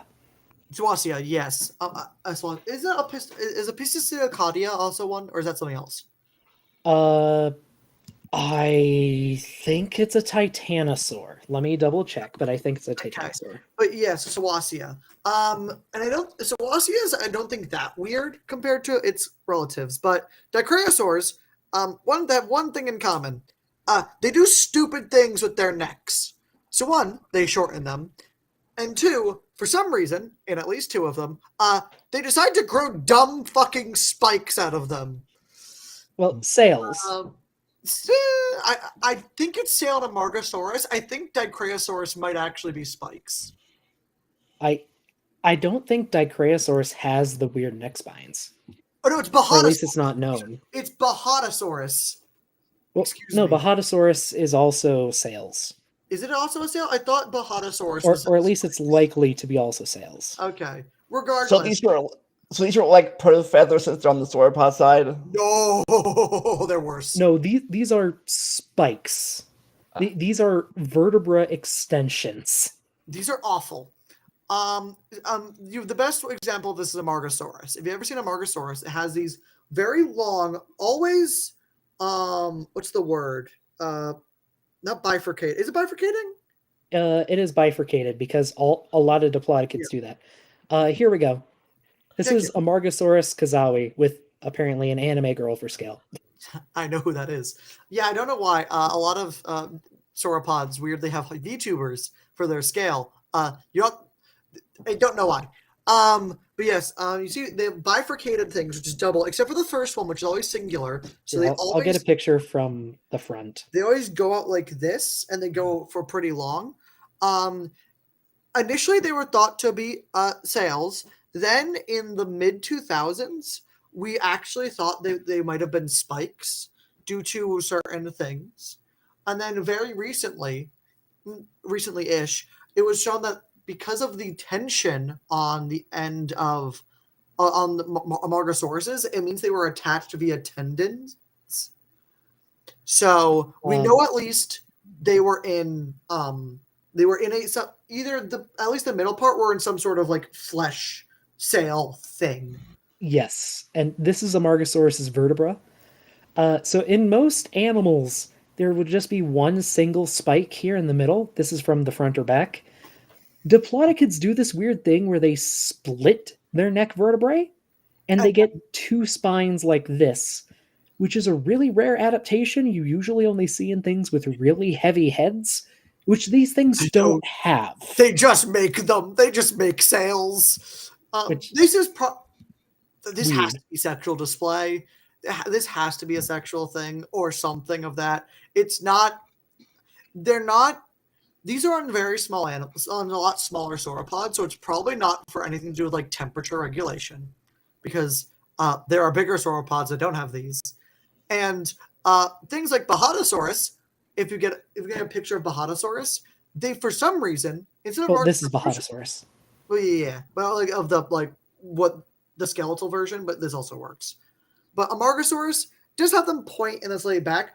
Bahanosaurus curls them over their head for no reason in particular, which looks insane. I think Dicraeosaurus does something a bit similar. I know Dicraeosaurus does have them, but Dicraeosaurus is weird as well. And then Oh, hey, look, Bahatosaurus with an anime girl. yeah, they're all by the same person, by the way. They're all from the same paper. Look, they're all from the same 2022 paper. What do you mean by that? Or they're all from the Creative Commons Gunnar Blevins 2022. All of them with the anime girl. I don't think this is from a paper. I think like this guy's just an artist. Oh, they're all from the same person, all of them, and they're really good. But also, it's Pronospinax is a great scientific name for this thing.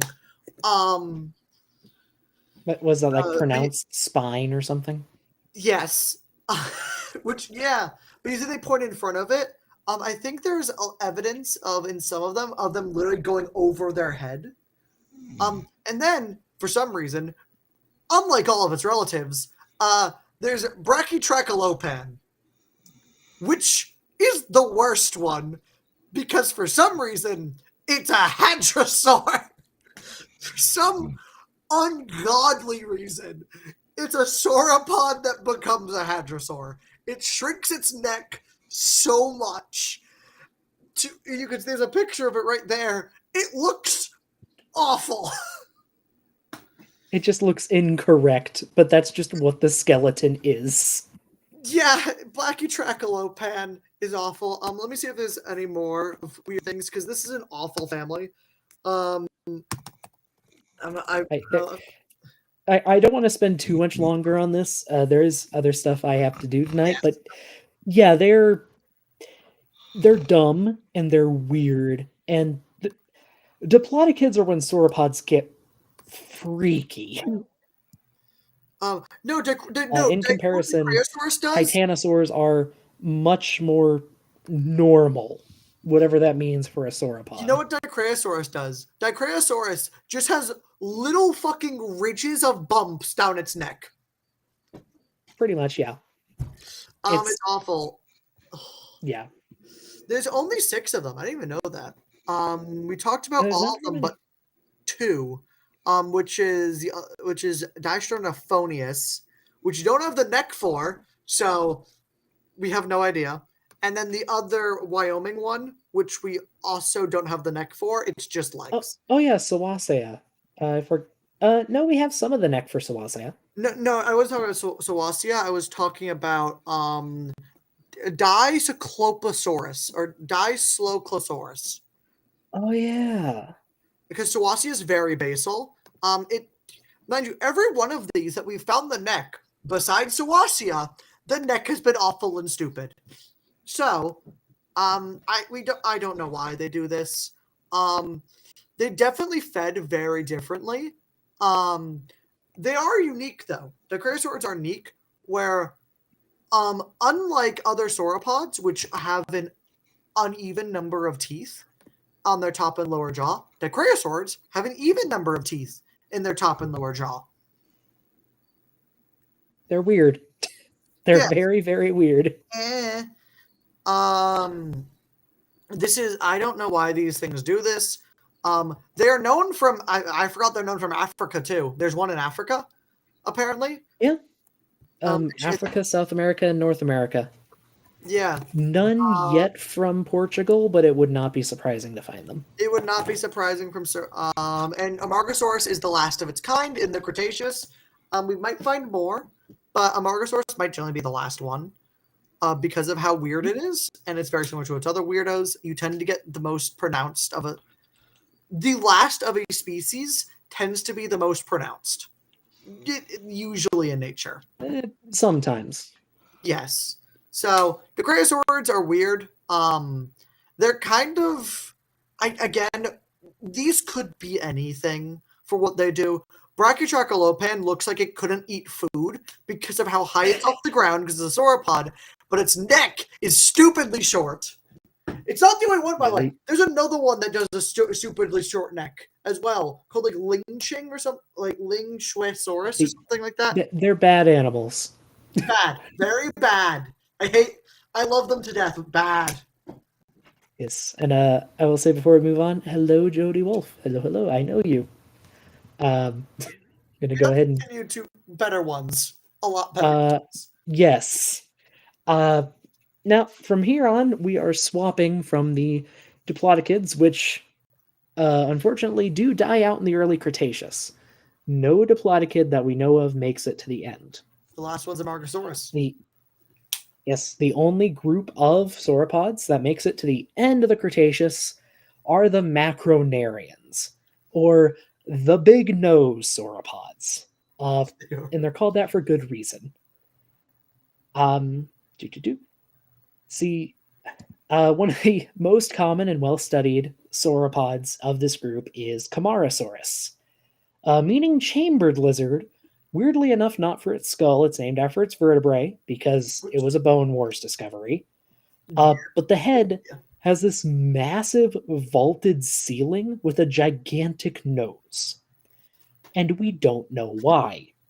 I don't think the brain suggests it's particularly well suited to smell. It just had a big nose. It's been proposed maybe to help with temperature, maybe for making noises, maybe for showing off, maybe they were brightly colored. We don't know. Maybe for a nose balloon, like in a certain documentary of one of the episodes I like. Yeah, no idea. But whatever the reason, it got passed on.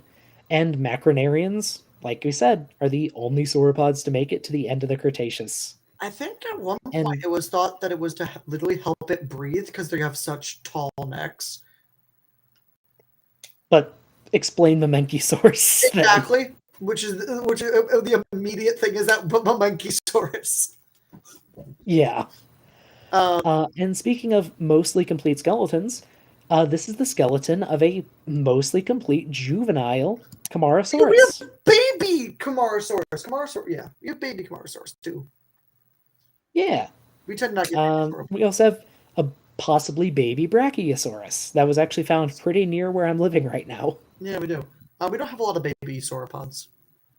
It's sad. No. Turns out things probably like to eat them. Yeah, I mentioned earlier that sauropods are probably keystone species, probably because like a salmon run, the yearly hatching of baby sauropods, or maybe even like 2 or 3 yearly hatching of baby sauropods, was probably an event for every predator within miles of that nest site. Yes. Which I've only seen properly captured in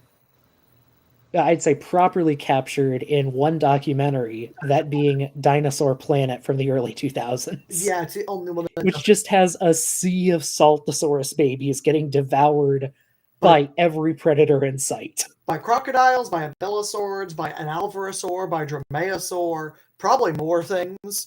Not dromaeosaur, but yeah, just everything that ate meat in the area. I would having a guess that maybe even some sauropod, not sort of some like hadrosaurs, but like some like herbivores snacked on a baby sauropod, like snacked on a baby bird, because it's a bunch of protein.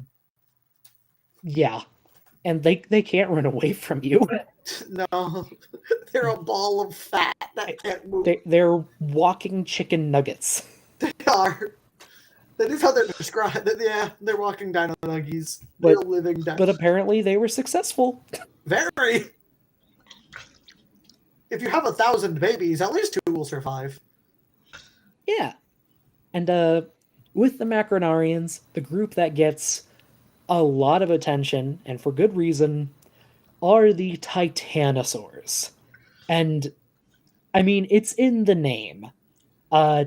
These are at least as far as we know, the largest sauropods, the largest things to ever live on land. They're so big that this one's head's actually getting cut off because of the overlay. They're so big. They have some of the coolest names in dinosaurs in history, and in my opinion, their new namesake, which is Dreadnoughtus, kind of encompasses what a titanosaur is. When we get to the big ones, I'll explain why. But Titanosaurs are often named for one of two things: weirdly specific tiny anatomical details, or they're named after gods, Or where they're from. We have a lot that where they're or where they're from. Yes, we have a lot of those. Patagonia and Argentinosaurus, Diamantosaurus. Which I mean, I'm sorry, if I find a new Titanosaur, I'm not naming it after a country. No. You name it a god. These were gods. Yes. These exist. And religions would be worshipping them. yes. These things would walk down a city street and look into a 6 or 7-story building easily. Yes, there's a Titanosaur named Kaiju Titan Maui, which is a great name. Which, the giant monster. yes. And we talked before about how diplodocids were ridiculously long. Titanosaurs got ridiculously tall and massive. And keep in mind, Amenkysaurids currently hold the record for the longest confirmed neck length. Titanosaurs are fragmentary, but they probably give them a run for their money. There's one, especially the biggest ones. There's a fragmentary one that's proposed to be bigger. There are several fragmentary ones. Yes. And keep in mind, most sauropods were pretty tall. Like a short sauropod is 20 or 30 feet long, 20 or 30 feet tall. That's a 2 or 3 story building. These things were huge.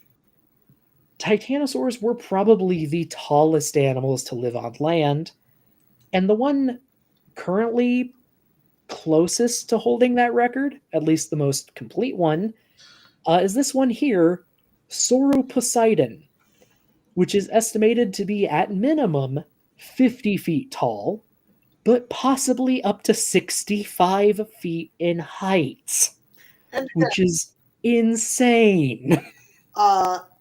Based on gods, you heard Poseidon, but it's not named for the ocean variety. The reason why this thing's named Poseidon is due to Poseidon's other pantheons. That's the right word, but this is the other attribute. Other attributed. This is the earthquake god lizard. This is the lizard of the earthquake god. Yes. And I forget what its species name means. Its species name is pretty good too, from what I remember.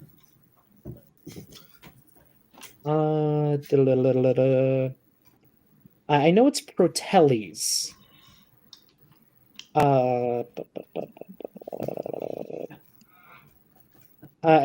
forget what the species name means, but just the lizard of the earthquake god is pretty good, pretty cool, and pretty accurate. Yeah. And I wanted to include Sauroposeidon in particular, because I'm pretty certain I've found at least one. Yep.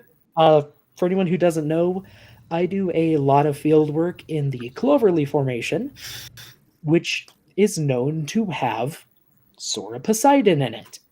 And I have found several exceptionally large titanosaurs. Yes, he has. I've seen pictures. This is the most likely one that I've found. Yep. It's also the last surviving North American sauropod, from what we know. That we know of. It's one of the last ones, yeah. Yep. Which we kind of mentioned before, but for some reason, sauropods disappear from North America for about 100 to 66 million years. And the one from 66 and even million at years, the end, they only appear in Texas and New Mexico. And we know where they're probably coming from.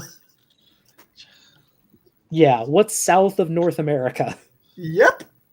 But Sauroposeidon is also worthy of mention for a specific trackway from Texas, which not the same trackway we mentioned before. Those might be Sauroposeidon as well. Different trackway that involve another dinosaur. Yes. This is interpreted as probably an Acrocanthosaurus hunting probably a Sauroposeidon. Now, these animals could have actually walked from like days or weeks apart from each other, but it's cool to have fun with it. But I would have to see if there's an actual study analyzing the trackway, but I do know there is a point where the theropods tracks just disappear for a couple steps. And during that time, the sauropod trackway appears to lurch Yes, toward the theropod, yes. suggesting That it bit and held on somehow. For just a couple steps, like bit and was dragged for like a few feet. which, for most theropods I would question it, but for an allosauroid, No. they're kind of crazy. No, they did that. Especially because if we do Carcharodontosaurids and allosaurids in general, probably were specialized or specializing in hunting sauropods. Yes. And Acrocanthosaurus in particular, it's in this weird middle zone because later Carcharodontosaurids tend to have really tiny arms. Acrocanthosaurus doesn't. Really it has cool. these giant meat hook arms like Allosaurus does, Yeah. but it's the size of a T-Rex. But some Titanosaurs... And it's built like a bodybuilder. It was. Some Titanosaurs were not that big. I believe that's the next slide. Please tell me I did it right. Yep. Yay, I did it. Okay, you go small because I want to take the big one. Oh, I thought you wanted the small one. I want the big one. I want Dread. Well, there's a few big ones. Yeah. But yeah, Titanosaurs, despite their name, not all of them were massive. There were some small Titanosaurs because Titanosaurs are found on literally every continent. They're only found in the southern part of North America towards the end of the Cretaceous, but otherwise they are known from every single continent. Everywhere. Including areas that appear to be island habitats. Such is the case for this little guy called Magyarosaurus. Magyarosaurus is from Hateg Island in Romania. And it is, or at least it appears to be, a dwarf titanosaur. Now keep in mind that means it's about the size of a hippo and not a pygmy one. Yep. But compared to the average sauropod, that's tiny. Absolutely tiny. And also, just as a little bit of nightmare fuel, its main predator may have been a giant pterosaur, at least when it was young. Horrifying animals. That island was hell. Literally hell. Because weird phenomenon with islands. Big animals tend to get tiny. Tiny animals tend to get huge. See the dodo, which used to be a pigeon. Well, and then went extinct. Also, animals that tend to be able to fly tend to get very big. See Haast's eagle or Hatzegopteryx. Or Hatzegopteryx. Yeah.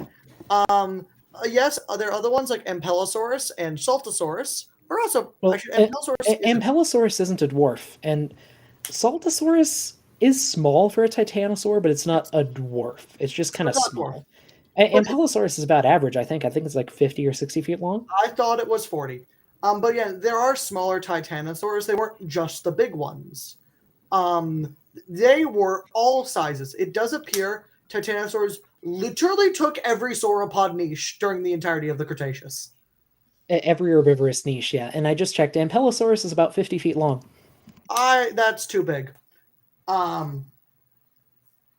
mean, it's what I'm seeing online. Could be wrong. I just disagree with its existence, personally. Compared to the other things, you disagree with that? I'm sorry. Medium-sized titanosaur just feels wrong to me. You seem to be very bigoted against sauropods today.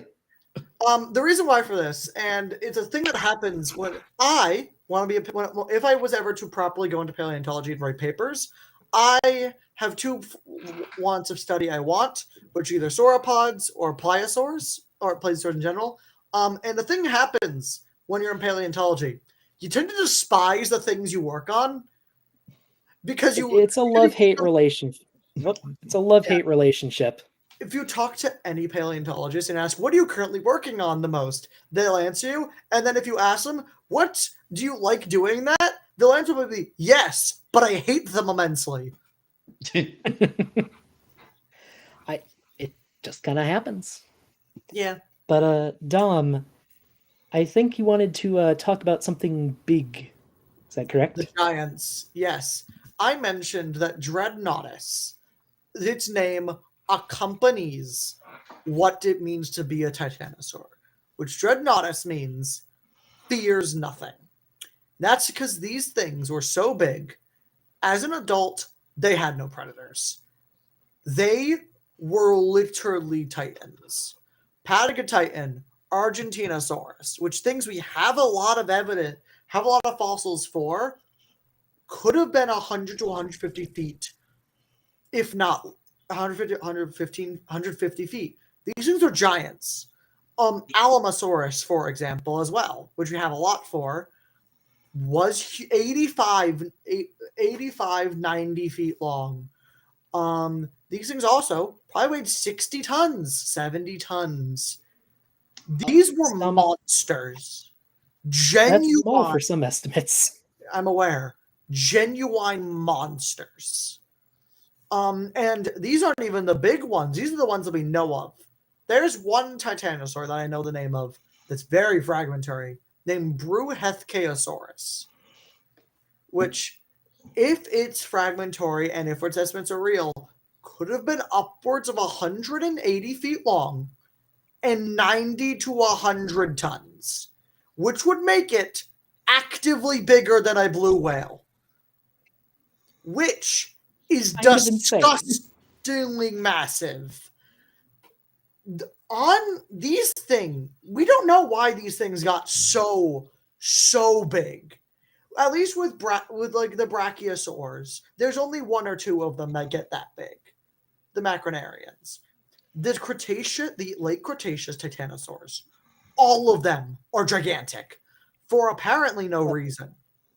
Well, Saltosaurus lived on the mainland and it was actually really small. Saltosaurus is weird. You're either below average for a sauropod or you are the biggest thing that has ever lived. Correct. And again, it's starting to get to a point where we're getting so many sauropods that things like Argentinosaurus are starting to be seen as average for titanosaurs. When we discovered Argentinosaurus in the 90s, the scientists were stunned how big this thing was. There's a picture of a paleontologist laying next to its femur? Is it its femur? Yes. And it's half the size of the femur. The femur is about 8 feet long. I have Patagotitan's femur on the next page. Exactly. Yeah. These are giants. And then we have proper estimates for these things too. The big ones. Have you ever seen the Patagotitan? And I believe it's in the A and H, right?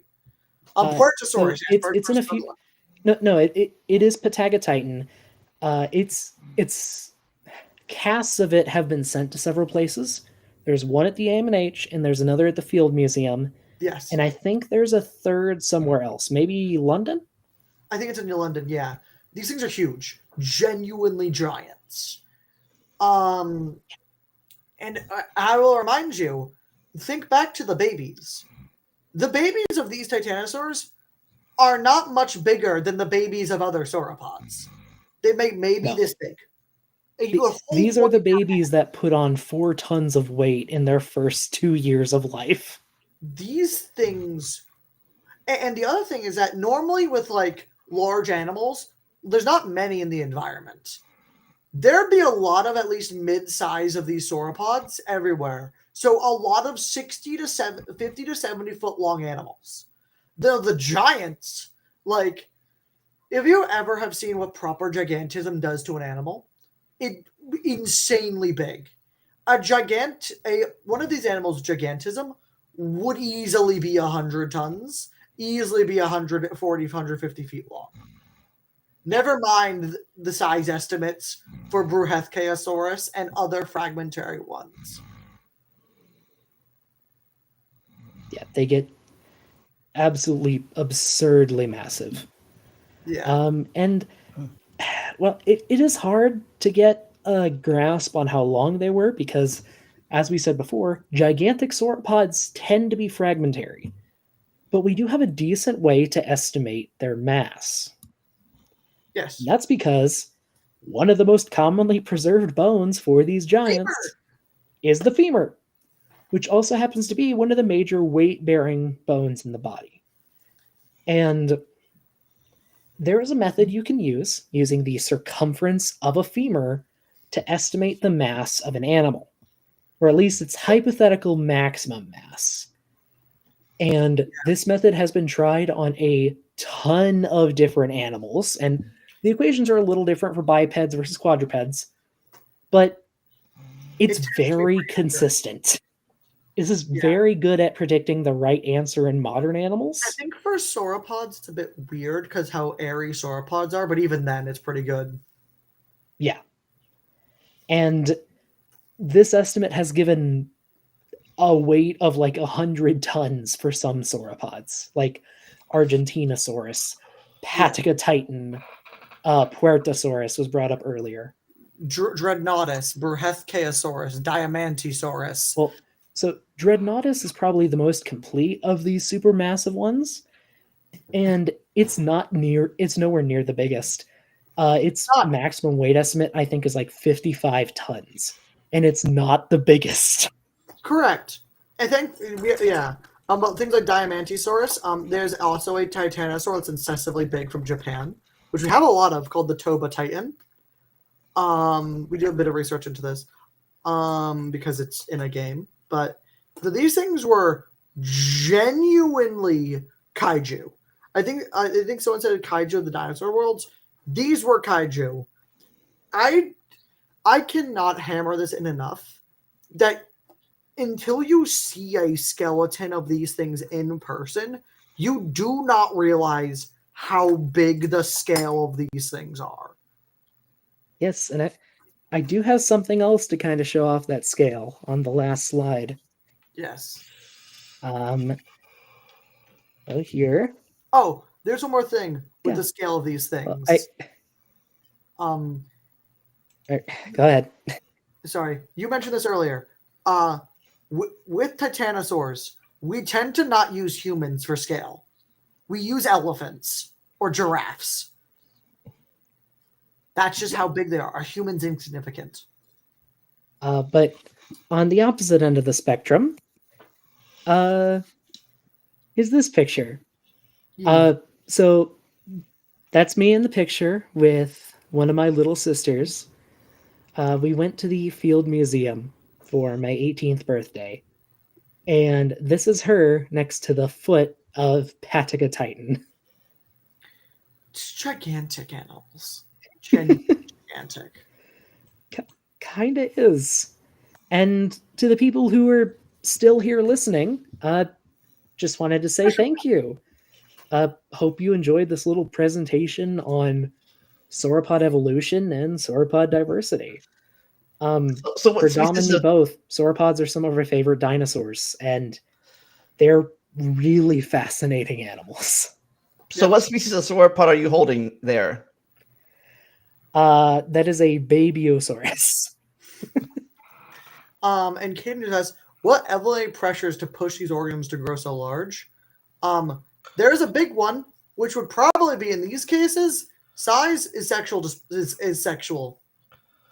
Sexual display, like sexual selection. Imagine, in animals like this, the bigger you are, the healthier you are, and the females probably mate with the biggest ones. So eventually, if you just keep doing that, you get giants. It's kind of like not sea lions. What are the huge seals that weigh like 2 or 3 tons? Elephant seals do it. Yeah, elephant seals are gigantic. Yeah. Kind of like elephant seals. I had a question I've been wanting to ask for a while. It appeared on the diplocoid. Yes. Yeah, I can go back there. What's the deal with the Apatosaurus, Brontosaurus myth, legend, mixed-up thing that I've... Okay. So, Doc and I can kind of split this, but initially, Brontosaurus and Apatosaurus were named different things. That's because they're named during the Bone Wars, blah, blah, blah.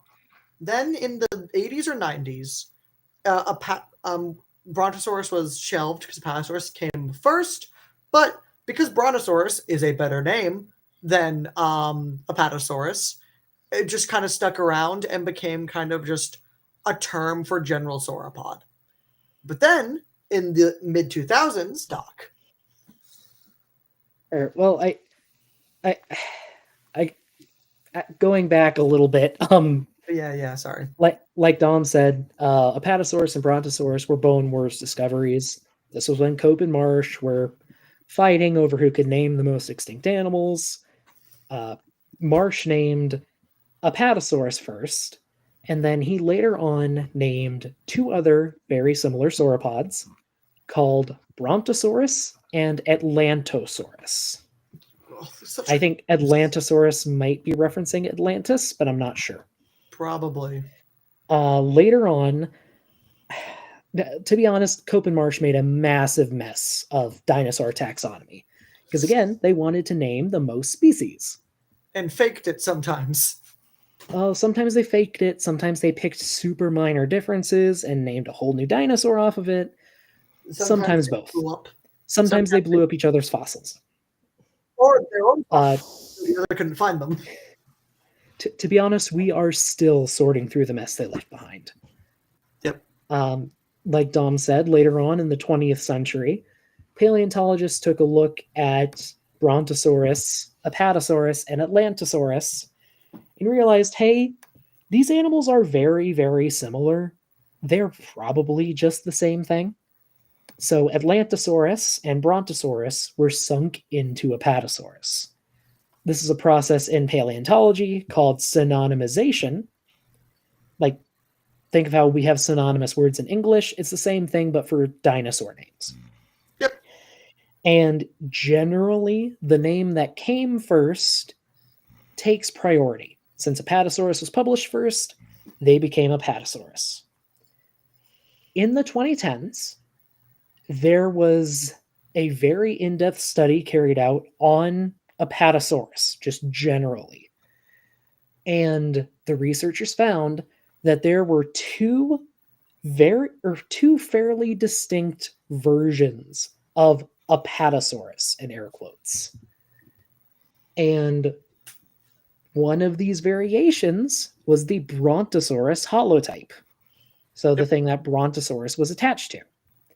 So they split Apatosaurus and Brontosaurus again, making Brontosaurus valid again. I think Atlantosaurus is still Apatosaurus. It appears Atlantosaurus is just Apatosaurus, and Cope might have named Apatosaurus twice. Well, they were Marsh. All three were Marsh. Marsh, yeah.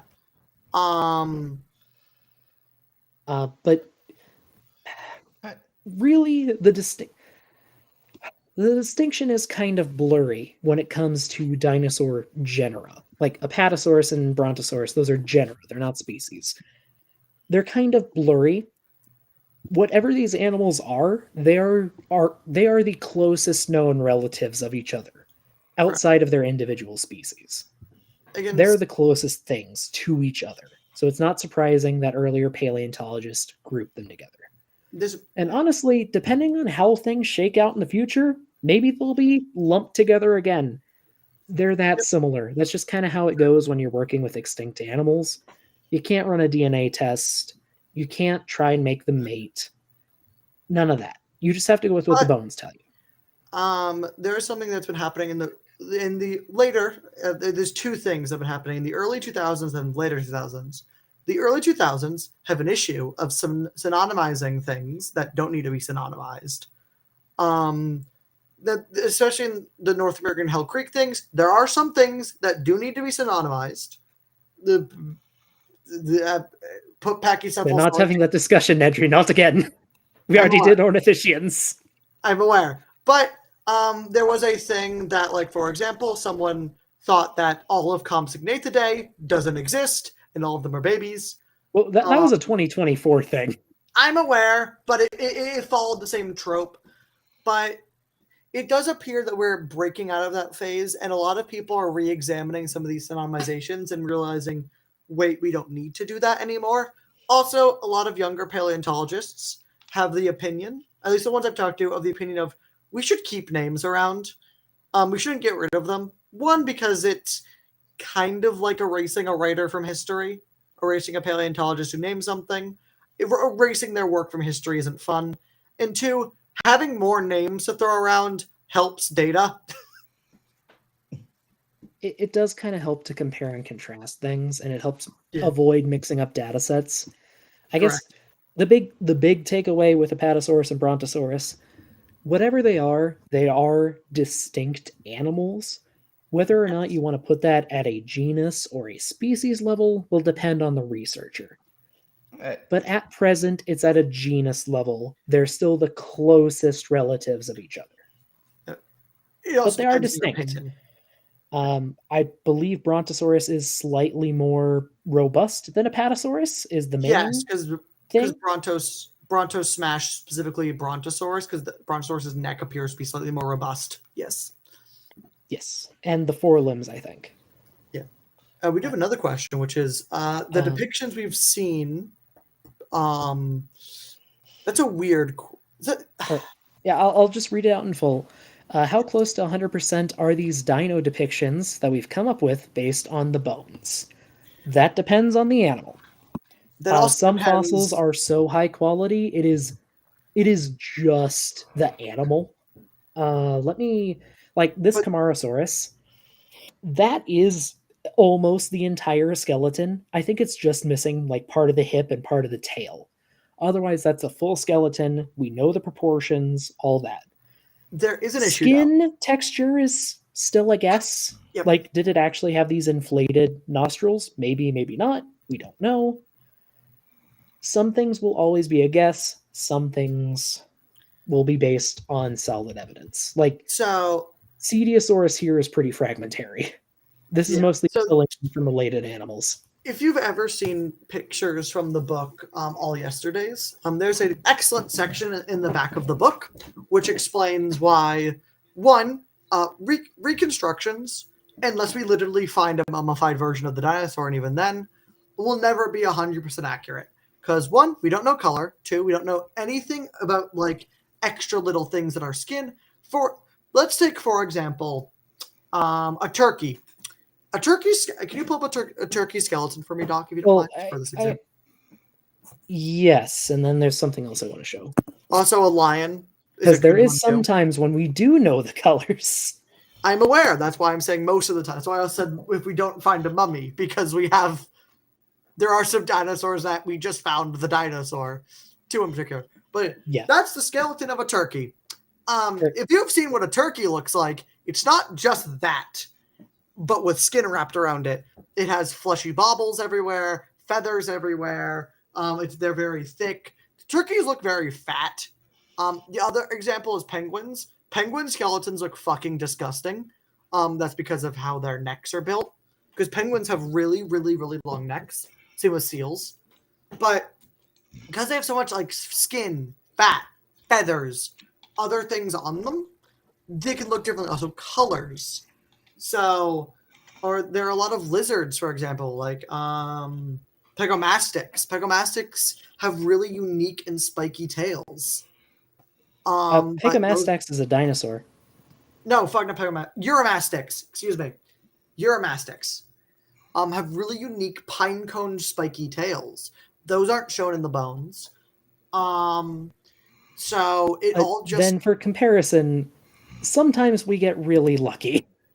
Yeah, sometimes we just find the dinosaur. So this is Sinosauropteryx. Which you can tell based on all the descriptions. Yeah, we know what this thing just looked like. Yeah. This is the skeleton. I think it's 100% complete, maybe missing one or two vertebrae here and there. And you can see we have original color preserved. We have original feathers preserved. It's kind of nuts. And you can even tell on the tail, we have patterns preserved. This thing had a raccoon's eye mask and a long banded tail. Yes, I'm trying to get a good picture that shows the tail well, but yeah, it has raccoon-style banding. Yeah. There's also other things, like I believe, for example, Borealopelta or Edmontosaurus, where we have mummies. That I think with Borealopelta we literally have color. It's why Borealopelta descriptions are also red. Yes, we have colors and the keratin cones on the spikes. Yeah. Now, even these may not be 100% correct for a few reasons. One, certain color pigments don't preserve.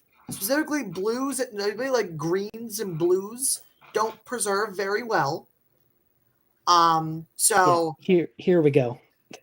Yeah. So it's why all of like the dinosaurs that we have colors for tend to be red and yellow, because those are the ones that preserve. Because those are I forgot what pigmentation those are. Basically, yeah, that. But even still, God, that's pretty. Sorry, I'm just looking how pretty Borealopelta is. Yeah, I'm trying to show But the full image. Google's these are not very cooperating rare. very well. These are very rare. I think we have like 5 mummies of any dinosaur. We have 5. No, we have more than that. We have like a dozen Edmontosaurus. Well, I'm saying we have 5 unique dinosaurs. Excuse me. And I think 4 of those are notosaurs.